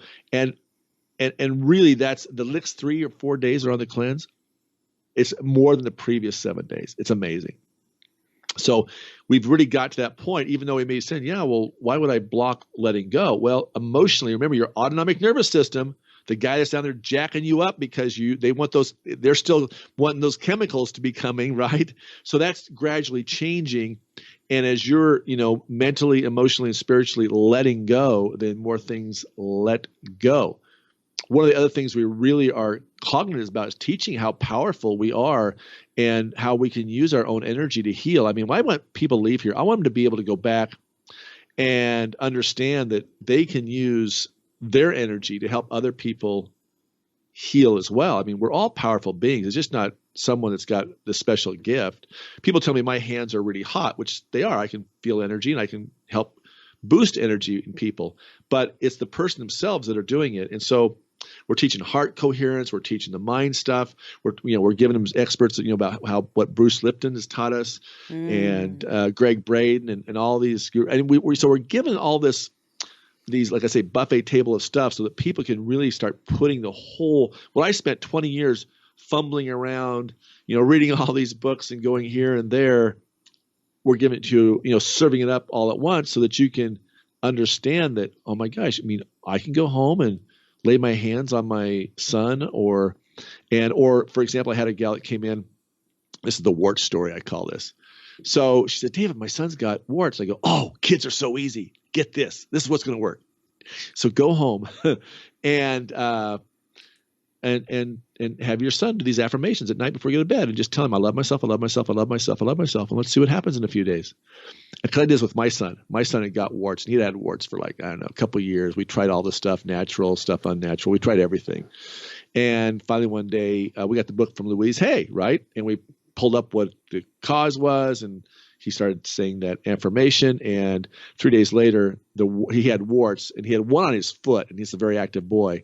And of course, now it hurts to walk. And guess what? The warts were gone in a few days. And this gal's son, same thing, warts were gone in 5 days. Kids are so easy. Kids just, boom, pick it up because they're, they haven't been so programmed like us adults. But it's cool. Is it because it turns off the sympathetic nervous system response to say the affirmations? Well, okay. I don't know exactly technically what is happening there. I just do know that when we are putting our energy, our feeling. So Greg Braden in his book, he has the Iris or the Isaiah effect. So Greg was going up into these. Here's the end of the story. So Greg was up in these monasteries in Tibet, and he's asking the abbot, well, how do you pray? And the abbot looked at him with a twinkle in his eye. Oh my God, here's the best question ever, right? Because most people are asking questions like, what do you eat? What do you do? Blah, blah, blah. How long do you pray? No, he says, how do you pray? And here's where we all screw up, right? We go to church and hey, let's pray for Billy Joe. Her husband's got cancer and she's not feeling well. And we're saying, oh yeah, too bad. And we're sitting there and we're praying with, oh my gosh, so sad. And the abbot looked at Greg and he says, with feeling. So if you've got the feeling in your body, you change your cells when you're happy and joyous and have gratitude and gratefulness and happiness. Those feelings change chemistry. And so when you're saying I love myself, you cannot test negatively when you say I love myself. When you do a muscle test and I say I'm going to try to do something. Like let's say, what's something you love to do, Ashley? What's just something you love to do? Interviews, podcast interviews. Okay. So when you say, I love doing interviews, right, you're going to test positive for this. When you say, I try to do an interview, I hope to do an interview. I want to do an interview. Someday I'm going to, you test negatively. So boom, boom, all that energy through your cells changes. So when we're praying or we have setting an intention, and it's attention with sorrowness, unhappiness, wishfulness, look at, things aren't going to change. But when I've got a group, this is something I do on the side, I've read Linda McTaggart's book and I've taken her courses, and we do an intention. And we've got people on the phone. Is that Power of Eight? Yeah, Power of Eight. So I'm going to interview her. Oh, awesome. Yeah, I'm really excited. Yeah, so I've been doing it since last summer, and we just set an intention. We put the person in the circle, and we're just sending positive energy, right? And some people feel it, and all of a sudden, oh my gosh, that pain's gone, or this has helped. So we get into a state of coherence where we're happy. And the reality is, when we get sick, we're not happy. We don't have joy. But what if we set the intention like, I'm healed, I feel great, right? You put that joy in your heart, put that happiness, that gratefulness, that relief, put that through your heart center and express that into happiness. You're going to change. You're changing chemically. Now, you may not be healed right then, but over time that you're changing energy throughout your whole body, and things began to change. I've had people come in here bankrupt or have emotionally bad relationships or pissed at somebody, right? I had one gal, she was so mad at men, and she'd had a bad divorce, and she had men stalking her. She was attracting the negative energy. And she comes to the cleanse and she gets done. And the job that she was trying to get, all of a sudden, boom, they're calling her. And they say, hey, we want to interview in tomorrow. And I go, you tell me that they haven't returned a call for 6 months and now they want to interview you tomorrow? That happened. She walks out of here, and 6 months later, the stalking went away. 6 months later, she found the love of her life, got married, had another child. I had another guy, he was cirrhosis of the liver. Get this amazing story. Oh my gosh. He had his face was purple. My son called him Santa Claus. And he'd played a little bit too much in his earlier life. And I needed some plumbing done. And I says, Dennis, you're a dead man walking. I need some plumbing. You need some plumbing too. I said, let's trade. So he comes over and we put him on the cleanse. And I says, just be aware, because his color in his face changed. The purple redness, you see people with a lot of redness around their skin. That's all liver, and that's usually a lot of heavy metals and stuff. So that all went down and started decreasing. And he walks out of here, and 10 days later, he calls me and says, David, I said, I don't know what's happened. He says, but my phone wasn't ringing before that cleanse, and now it's ringing every day. And not only that, but I could spend maybe 5 hours working, or some days not working at all. And now I just did 10 hours under a house all day, and I got energy. How cool is that? And recently, get this, Ashley, he says, David, speaking of liver cleanses, he says, I remember Wendy says, I need to keep doing these, and I haven't. And I went in to get some life insurance, and they says, oh, so yeah, your cirrhosis is, did they say in remission? I don't know if that's the right words or not, but anyway, he goes, whoa, hold it. What'd you just say? And they go, yeah, no, it's paused. It's in remission. It's not getting worse. And he goes, you guys told me that would never change. You told me it'd always be getting worse. And they just looked at him, right? And they don't say a word. And Dennis comes in and he says, I got to do another liver cleanse. I need to do some colonics. I need to keep doing this. So, I mean, that's a pretty cool story. I mean, yeah. What's he look like now? Oh, he looks great. Pink face. He's not a Santa Claus anymore. And he's had some cancers, and he's treated that alternatively as well on his own. So he came in here, he got empowered, and he got the belief that he could heal himself. Yes. And so he had, you give people some belief, you give them the ability to understand that they're the powerful beings. And at the end of the day, David DeHaas can't change you. You got to change you. I can give you some suggestions. I'm kind of like, I always think of myself as a cheerleader. I'm going to help, coach you through this. I'm going to, cheer you up to get through this. Cause you go through this, and sometimes people have a healing crisis where you get a little worse before they get better. And that's a time where I got to, get on the pom-poms and say, let's go. Let's keep doing this. Your body's going to detox, and you may have you may get a little worse. Every once in a while I have someone who starts, they threw up. And they're like, oh my gosh, that's not good. And I go, no, it's great. Your body is saying, hey, let's get the stuff out, and it's going to do whatever it can to move it out. And it just happened to be you not only pooping it out, but you're also vomiting it out. This is going to go away in a bit. It's going to be okay. You don't want to suppress it. And the problem is that too many times we suppress it, like Nicole. Nicole was 22, worked for me part-time. I gave her a 3-day colonic cleanse after she worked for me that summer. And I didn't know this at the time, but she went home and she threw up. I mean, a lot. And she says, I'm not going back and doing that. I'm not doing it anymore. And I wasn't aware of this. Well, 3 days later, she's one semester away from graduating, and all of a sudden she's got severe migraines. In fact, they were constant, 24-hour a day. No medications would cut the pain. When she sat up, she would black out for 5 minutes. Oh my gosh. The doctors did a spinal tap. Then they says, okay, we need to put a shunt in your brain. And that's when I heard about it. I go like, what? What do you mean? No. Why isn't she in here? And her mom says, well, the last time she was here, she threw up. I says, well, there was your sign. That's a severely toxic body at age 21 to be, do a colonic and then throw up. There's your sign. So I called her up. She came in. She spent 18 days. Now the doctors had told her that, look, you're going to be on medication. You're not going to be able to leave Boise, Idaho. And she couldn't look at a computer screen. If she did, that would cause problems. She couldn't look at a TV or anything. And they said, you're going to have to be on medication for the rest of your life, and we'll put a shunt in your brain, and we'll help you manage this. But you'd have to stay here, little girl, and this is your life. And I said, come on. So she came in, and I filmed her just about every day. And 18 days later, she was back at school, and she graduated, went on to get her master's, and she now works at the College of Idaho and is doing great. Pretty cool story. And she's off all those meds, and she doesn't have any migraines? No meds, no migraines, travels the world, does what she wants to do. Yeah. So sometimes you gotta push through, and it's like maybe the first colonic stirred some stuff up, but that means you got to keep going.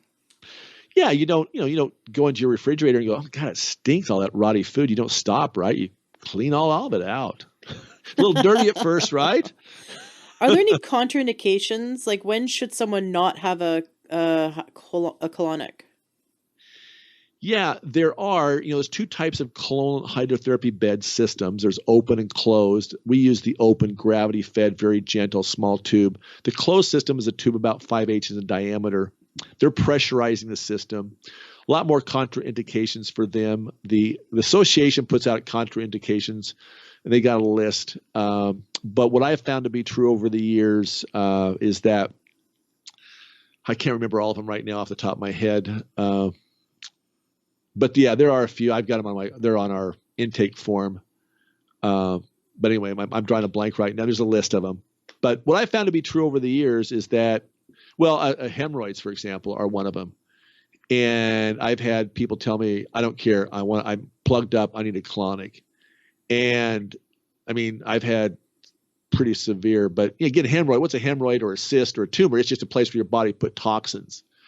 And I remember those people that chose on their own volition to ignore those contraindications, and the hemorrhoids went down, and actually pretty quickly, pretty surprising. Interesting. Yeah. And you can only do that with an open system. You couldn't do it on a closed. The tube's too big. That was my next question. What is the difference between an open and closed? Because I've done both.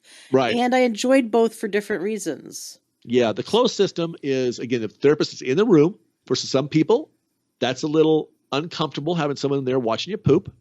They're going to fill you very slowly, gently. And then now the pros is they're there. They can move swish your belly around. That's all great. And then when the poop goes out, you got a 5/8 inch tube. If the poop's bigger than that, they have to either squeeze that tube and help squeeze that water and hopefully break up that hard. Like if you got poop as big as your fist, which many people who've constipated do, you may end up getting off that table because they're not on a table that you can just poop on. It's a massage table, and you go to a toilet and release. Now, on the beds that we used, it's a toilet, if you will. It's not a toilet, but it's a bed where you can just poop and pee. It's like a lie-down toilet. Yes, and you just let her go. Tube's very tiny, like you say, it's tiny as the size of a pencil, and the poop just goes around that rectal tube. And so you can have, I've had people fill our 3-inch tube like rock solid poop as big as that 3-inch diameter tube all the way full, where I've had to, especially people with opioid induced constipation where they filled it, plugged it up. Mm. And we have a flusher jet. And there was one time with Gal, oh my gosh, we ran that jet the whole time because she was just solid.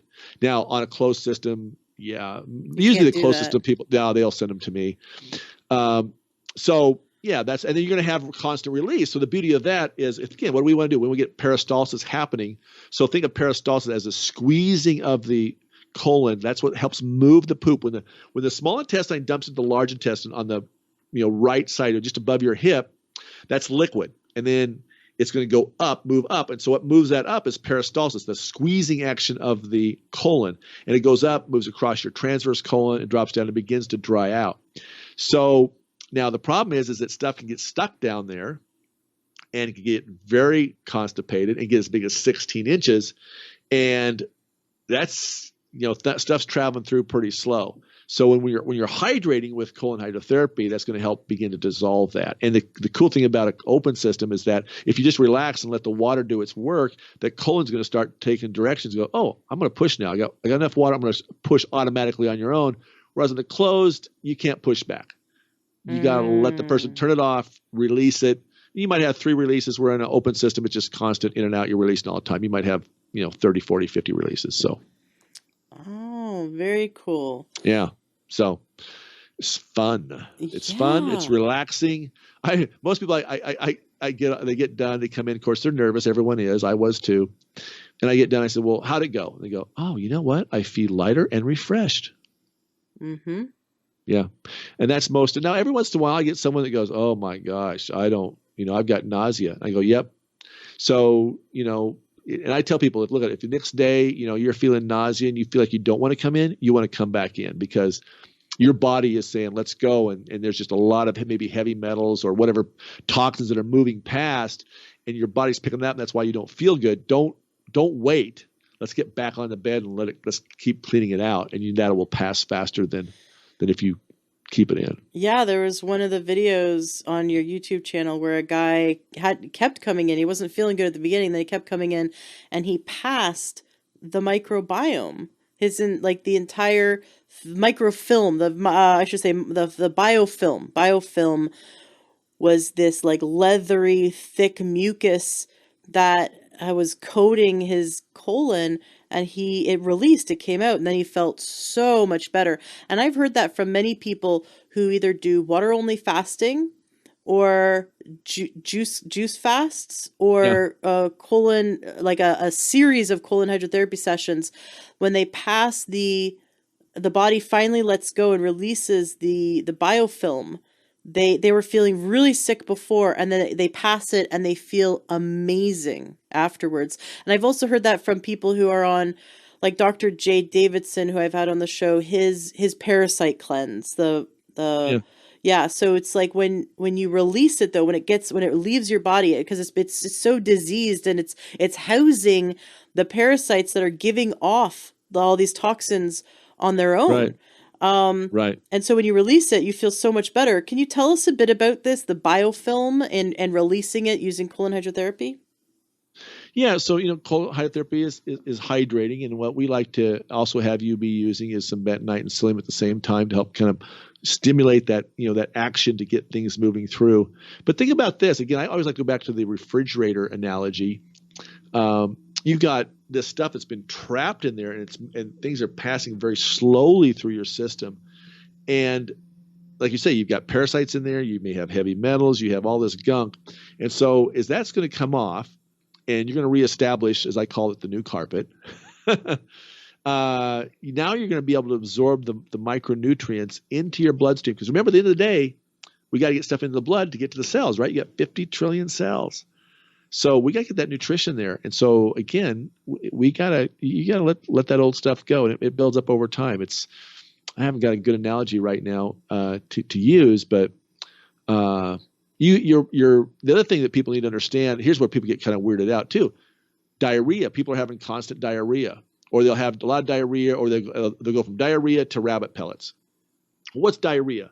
Diarrhea is a body's amazing. It's the fire hose of the body. You recycle 2.5 gallons of water per day in your colon. Well, when you get a bug in there, the body says, "Whoa, dude, we don't want this bug in here." Let's get it out. Well, how do we get it out? Let's turn on the jets. Let's just give him some diarrhea. Let's blow this out of here. Okay, let's go. And now you're sitting on the toilet. And you're going, oh my God, this feels horrible. And you think like, well, what can I take to stop diarrhea?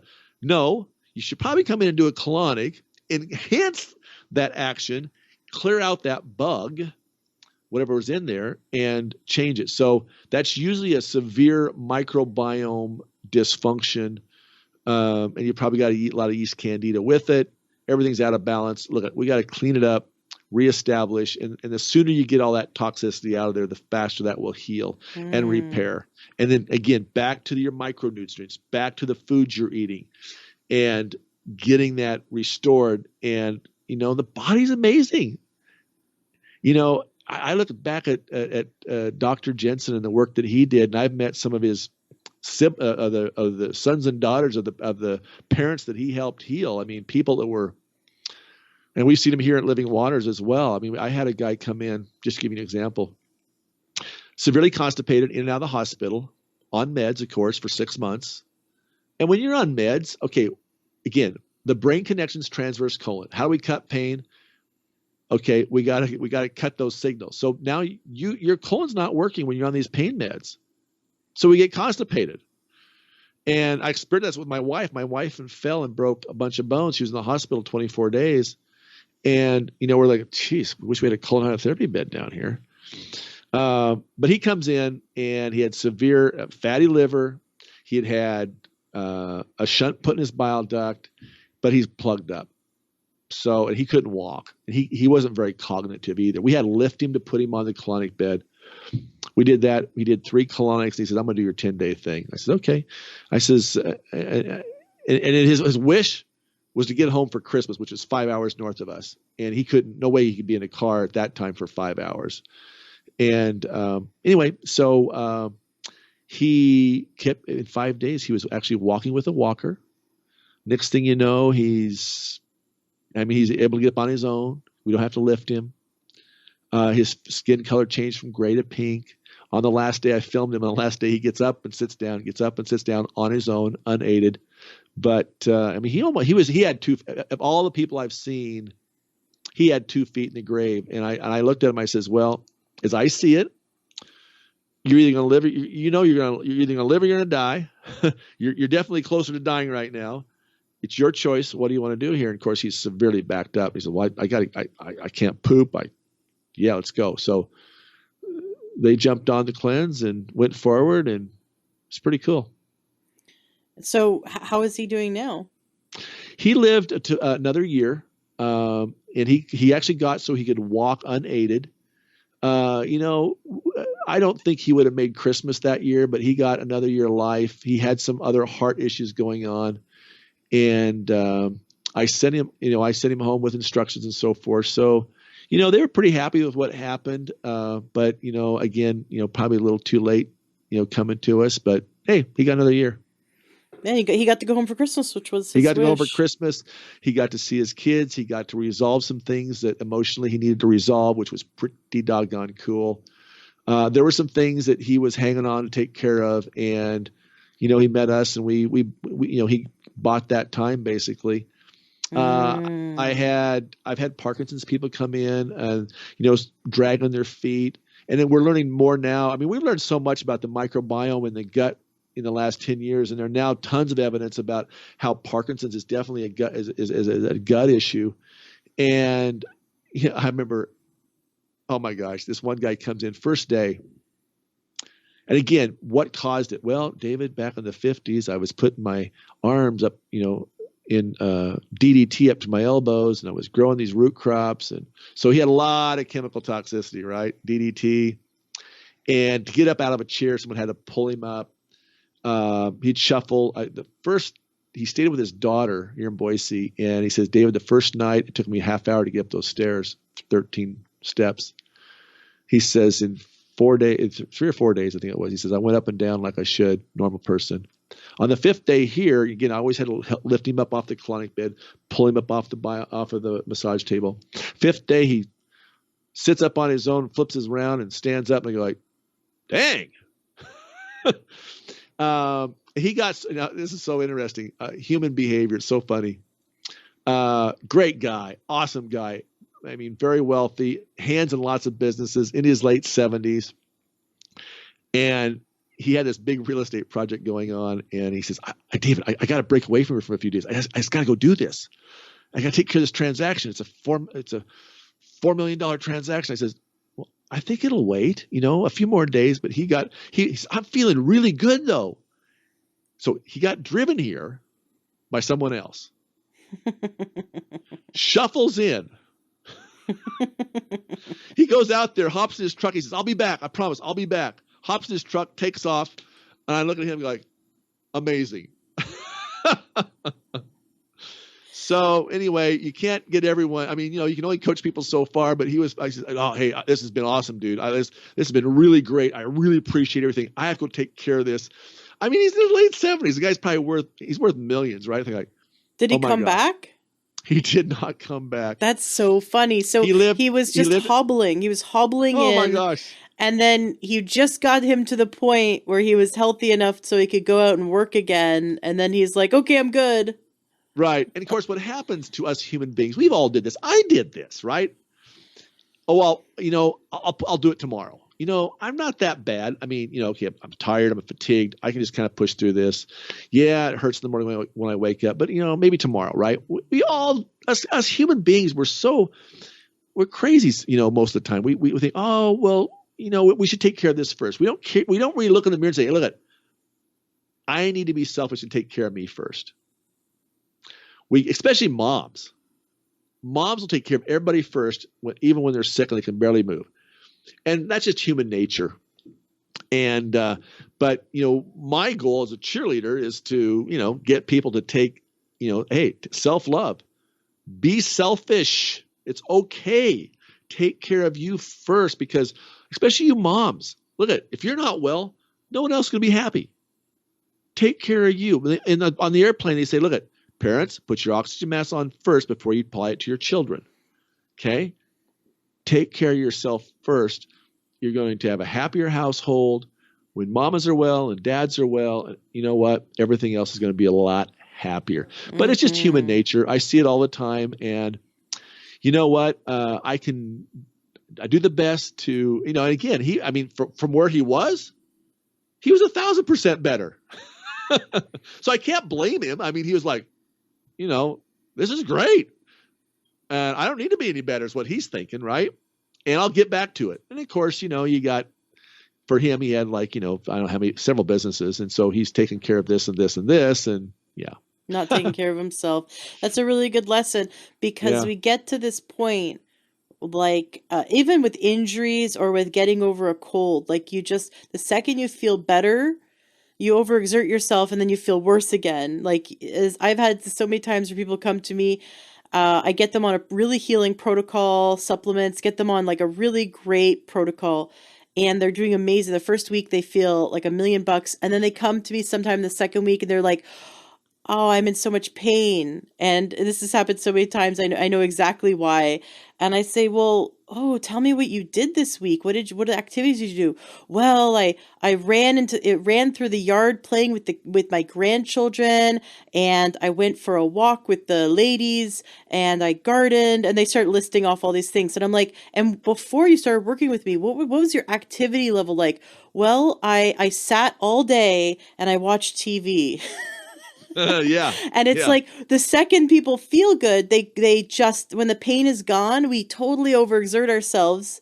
And then, of course your aches and pains, you just did more activity in the last week than you have done in the last, 5 years. Of course you have, that's just normal. But you still have a long road of wonderful healing and building a foundation of health. Or this is what I do is, if I have a cold, a head cold or whatever, and the next day I'm feeling good, then I'm like, okay, great, I'm done, it's over, let's go. And I go 100% again. Then my body's like, nope, you have to rest still. You should spend, after you recover from a cold or flu, you should really take 2 weeks to really go to bed even earlier than you should, and drink lots of healing soups. Even if you're not feeling sick anymore, your body has to recover from that, and you need to I do extra self-care. So Right. it's interesting that people get to this point where the second they feel a little better, they're just like, oh, I don't have to do any work anymore. I'm good. And that's when they should double down. And because it's money in the bank. Every activity that is building a foundation of health is money in the bank. Every glass of water you drink, every colon hydrotherapy session you get, every, vitamin, or eating an apple or a whole food, going to bed early, you're depositing money in your health bank. And the best time to do it is when you don't feel like you need it. Because the same goes for actual money in a bank.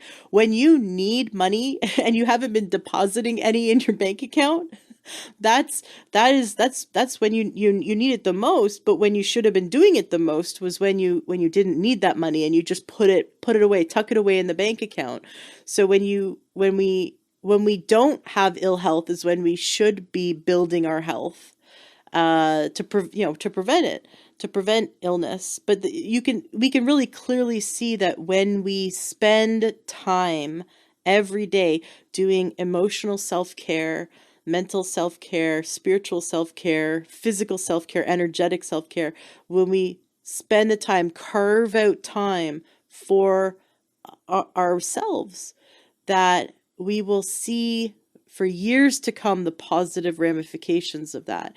And you can see people in your life who neglected themselves, and they are now experiencing the result of that. And I keep coming back to that the body is like a garden, and you tend to the garden all year long, and you fertilize and you mineralize the soil, and there's a microbiome in the soil, and there's so many things we can do to constantly create a healthy garden. And our body and our gut is really, there's a lot of similarities between a healthy garden and a healthy gut. So it does take constantly helping it and avoiding things that harm it. And I love that this is another tool. Colon hydrotherapy is another tool we can add to our tool belt. Robin Openshaw, who's a guest I've had on the show before, she's Green Smoothie Girl. She is vegan. She does promote a whole food, plant-based lifestyle. Although I think she does things once in a while like bone broth, and she's not against it, but she does eat whole foods and lots and lots and lots of plants. And just recently, her boyfriend did her cleanse, which is a whole food plant-based eating, basically, where you're not eating processed food and you're just eating lots of plants, a variety of plants. And I think he's about 2 weeks into it. She just posted this on Facebook, she posted it publicly so people can see it. But she said, my boyfriend, he never believed me when I said that your poop shouldn't smell. That if your poop smells, that you're actually toxic and your diet is wrong, because when you're really healthy and you're eating a really healthy diet, your poop shouldn't smell. And he didn't believe me. And 2 weeks into this whole food plant-based eating, his poop doesn't smell, and he couldn't believe it. And I made a comment in that thread about, it's interesting that people eat dead, decaying flesh and, dairy products which contain infected pus. This is proven. It's not conspiracy. The USDA they allow a certain amount of particles of blood and pus from infected cows in dairy. And I know that sounds really gross, but if someone is consuming dairy, they have to understand that it's not clean at all. And also, as humans are not meant to consume the milk of any animal after at all, but we're not meant to consume milk after we're an infant, let alone the milk of another animal. Although we have adapted to, in times of survival, humans have used dairy because they had to. I'd rather have someone drink dairy than die of starvation. So in those terms, we did, but we don't need to anymore. And it's not healthy. So there's a lot of evidence that dairy is really unhealthy for us, but the marketing in the food industry would tell you otherwise. And that eating rotting, decaying flesh of animals is very toxic for the colon. Now, you've mentioned eggs a few times, so you are not promoting a whole food, plant-based, or a vegan diet. What kind of, you have a lot of experience around colon health.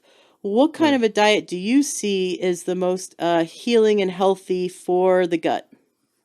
Yeah. So you said you interviewed Peter D.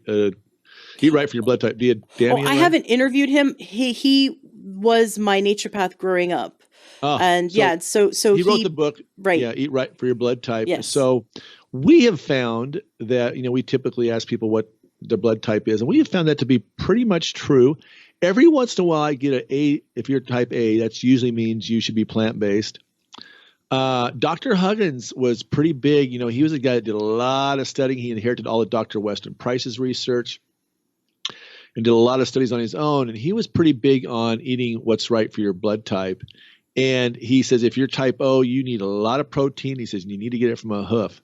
So we have found I'm a B positive. My wife is O. She takes some supplements, some extra protein, amino based supplements as well, which really help her. So we found that to be pretty accurate over the years. And again, I tell people, look at muscle test. What's your body telling you? So yeah, I do. I've always been an egg guy. I love eggs. And I do. I don't eat near as much steak as I used to. Lamb for B vitamin, or B vitamin. B guys, that's B positive people because we're so positive. We like, lamb's good for us, and I noticed that to be true for me.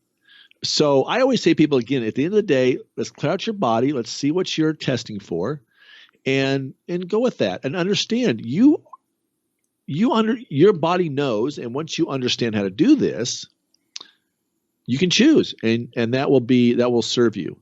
So that's, I don't, if someone's saying, hey, you know what, everyone has to be a vegan, everyone has to be a vegetarian, whatever, I no, I don't get on that bandwagon. And I have found some people that go on that sometimes are having some issues later on.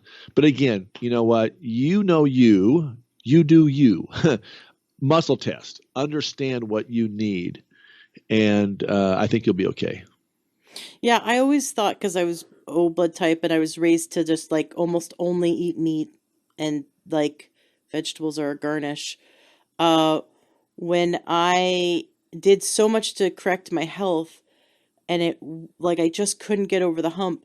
And then I interviewed so many people that said, the most healing, cleansing thing for the body is this whole food, plant-based, no processed Right. foods. So I tried it. And I Right. thought, I was of the mindset that I had to have meat at every meal. And so even the thought of having a one meatless meal was just absurd. Like, my brain Uh-huh. couldn't wrap this didn't make sense.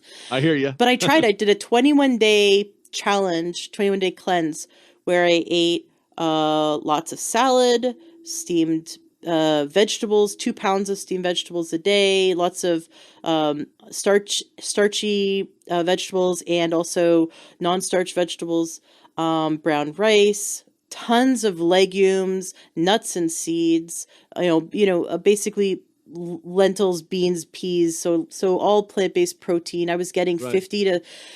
around 50 to 70 grams of protein, but it Yeah. was from plants. I was Yeah. getting between 50 and 70 grams of fiber a day, which was Awesome. amazing. It's so good. And I Yeah. couldn't believe it, because before that I struggled to get even 15 grams of fiber. And I felt full, and I could not believe within days I had more energy, more mental clarity than I ever had. And I had Yeah. already been on eating organic, eating whole foods. I had done paleo and keto, and I've tried everything.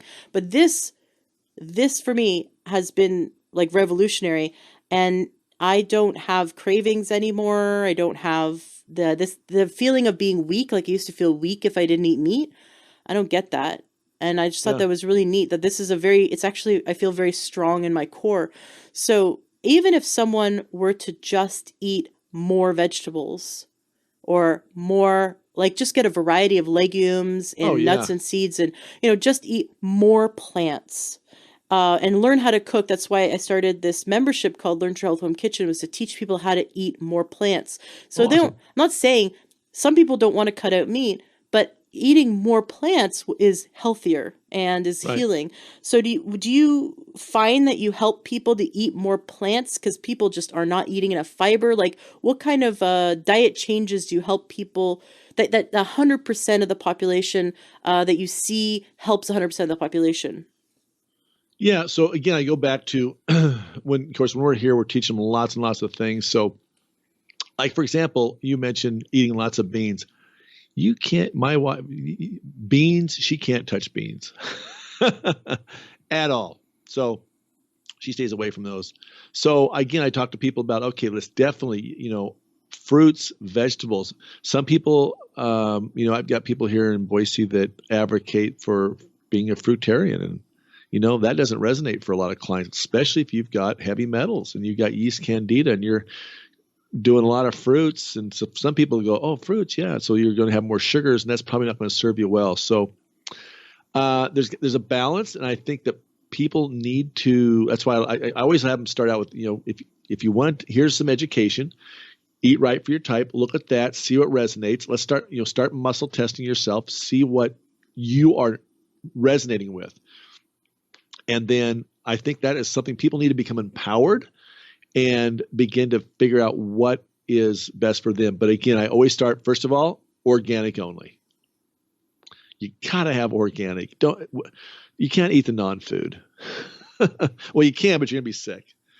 And usually Right. if people get on that, as you've probably experienced as well, after a while, guess what? Your body, you eat something that you used to think you liked and you eat it now, you got a reaction. You're not going to feel as well. So, Mm-hmm.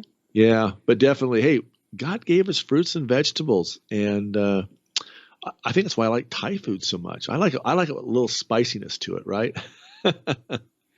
Yum. So yeah, Yeah. turmeric, cayenne. Cayenne's a wonderful ingredient. Cayenne's so amazing. Mm. Amazing thing. I mean, I'll tell you my first experience with cayenne, because I had a lot of allergies. I had severe allergies. But one of the things my in-laws says, well, cayenne's great for allergies. So I started taking a little bit, and they told me a story.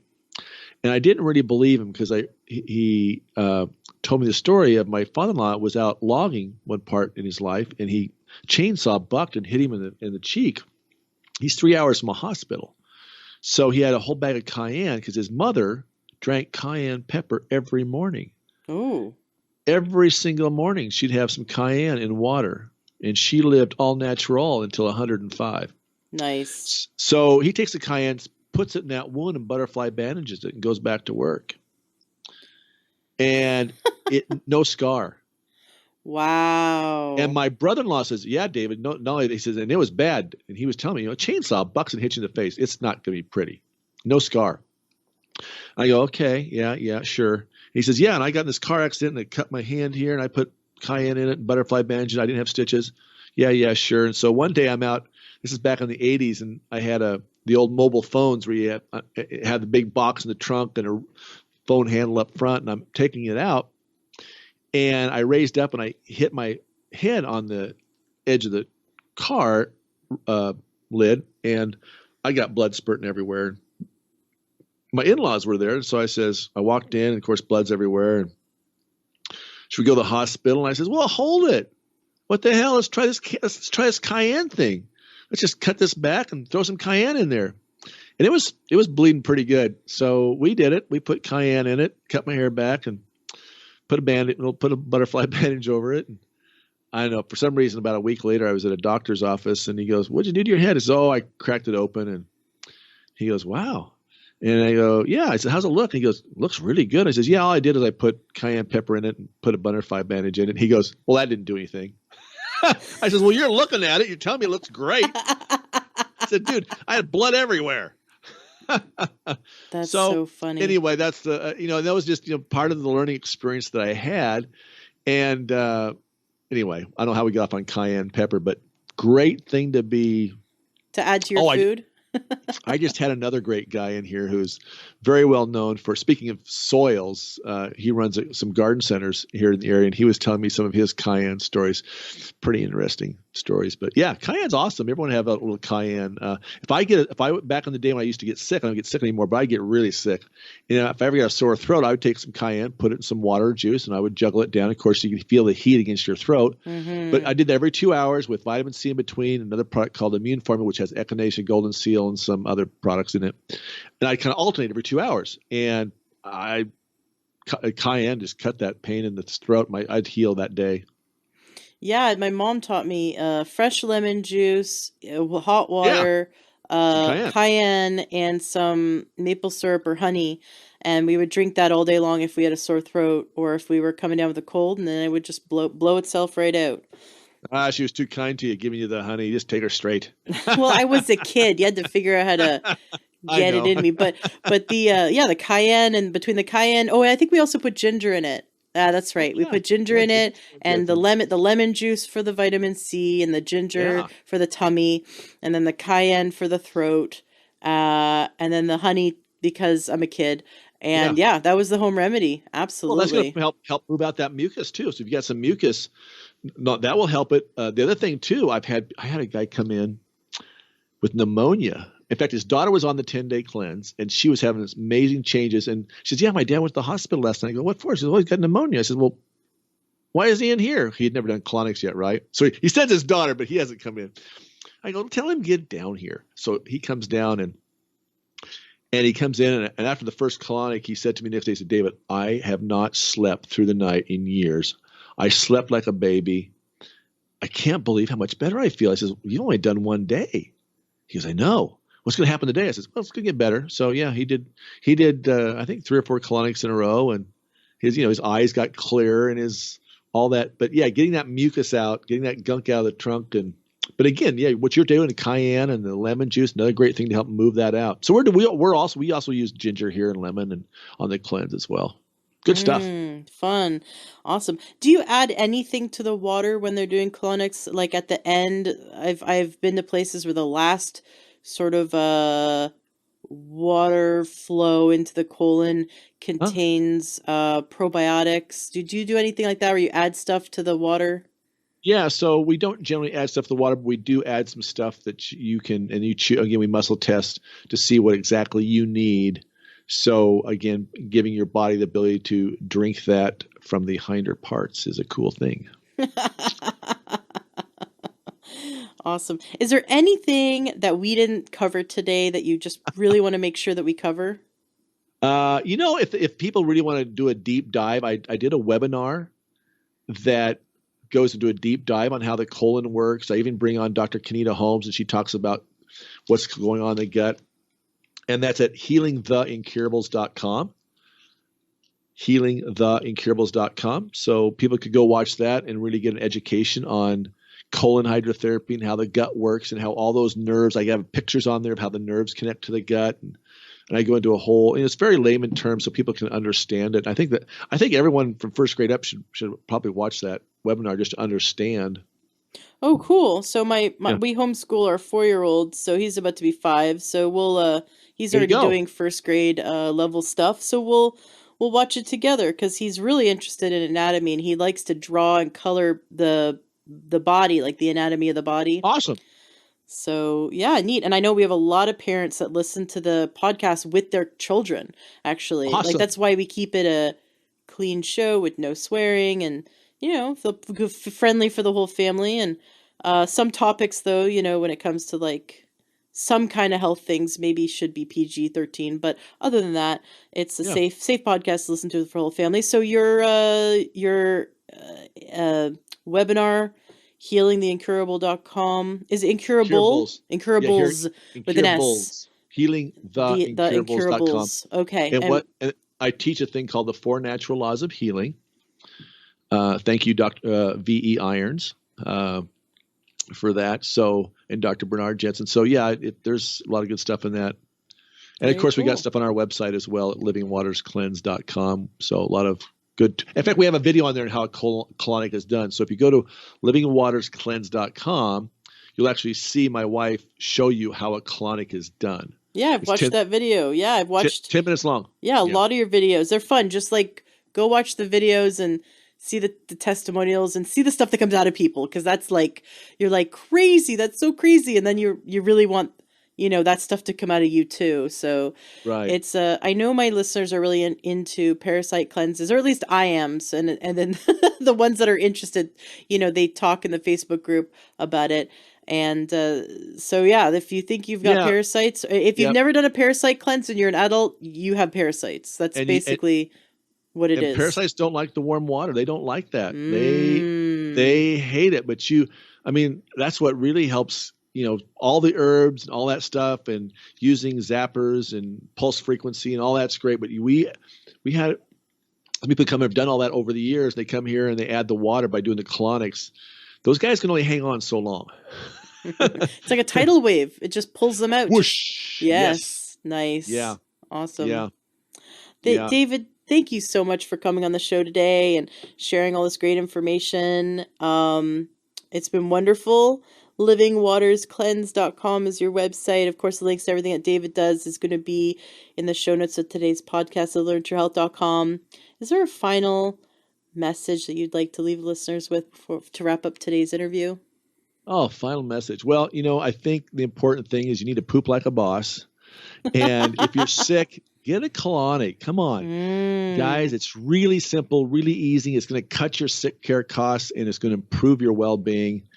And find a colon hydrotherapist. I mean, we'd love to have you come to Boise, Idaho, and join us. But look, there's great colon hydrotherapists throughout the country. And my mission is to make colon hydrotherapy as popular as those little stand-up pharmacies on the corner. So, very good, very nice. Bring a friend. I always tell couples. There was a couple came in yesterday, and I says, "You guys boyfriend girlfriend?" I says, "Yeah." And she'd done colonics, and he had. And I says, "You can't date him until he's cleaned up. We can't date the unclean." He looked at her like, "Oops, I'm just gonna have to get some colonics." I says, "Yeah, because what he has, you're gonna have." So yeah. Oh, very interesting. Bring a friend. All right. Thank you so much, David. This has been a pleasure to have you here today. All right. I appreciate it. I appreciate what you've been doing. I've listened to quite a few of your podcasts. They're awesome. Oh, thanks. I hope you enjoyed today's interview. I know I did. It's such a wonderful journey to be on this health journey with you, learning alongside you. I've been so into health for so many years, building my health back, and to be able to share it with you is a real blessing. Come join the Facebook group, the Learn True Health Facebook group, if you haven't already, because it's such a wonderful community to be part of, a supportive community of people like you who are looking to build their health and gain their health back and be as healthy as possible. Sometimes we feel like black sheep in our own family or in our own social circles, but when you come join the Learn True Health Facebook group, you feel supported and you feel like you're not alone. Another place you'll feel supported is my new membership, the Learn True Health Home Kitchen. Whether you don't know how to cook at all, or you cook all the time, you are going to get so much out of our membership. I paired with a really good friend of mine, Naomi, who's an amazing cook and is a total health advocate. She figures out how to cook in a way that makes children happy, that makes the whole family happy, and that's healing, using healing ingredients, healing foods that can be adapted for all different kinds of diets and lifestyles. So come join the Learn True Health Home Kitchen. Go to learntruehealth.com/home kitchen. That's learntruehealth.com/home kitchen and use the coupon code LTH. I made it affordable for everyone because I want you to join me. You can support the Learn True Health Facebook group, support me in continuing to do these interviews by joining the membership, and also support you to gain more recipes and more ideas, more lifestyle tips and tricks. I put a ton of work and a ton of effort into the Learn True Health Home Kitchen to teach you how so that I can empower you to get your health to the next level and to always be cultivating true health. Every week I add new lessons, so you'll continue to gain more and more and more. There's well over 7 hours of content that you can pour through right now, and I add new lessons every single week. So please come join the Learn True Health Home Kitchen. Support the Learn True Health podcast. Support me and what I'm doing, my mission to continue to bring you these interviews and support you and your family in optimal health. Go to learntruehealth.com/home kitchen and use the coupon code LTH. Thank you so much for being a listener, and thank you so much for supporting the Learn True Health podcast. Have yourself an excellent rest of your day.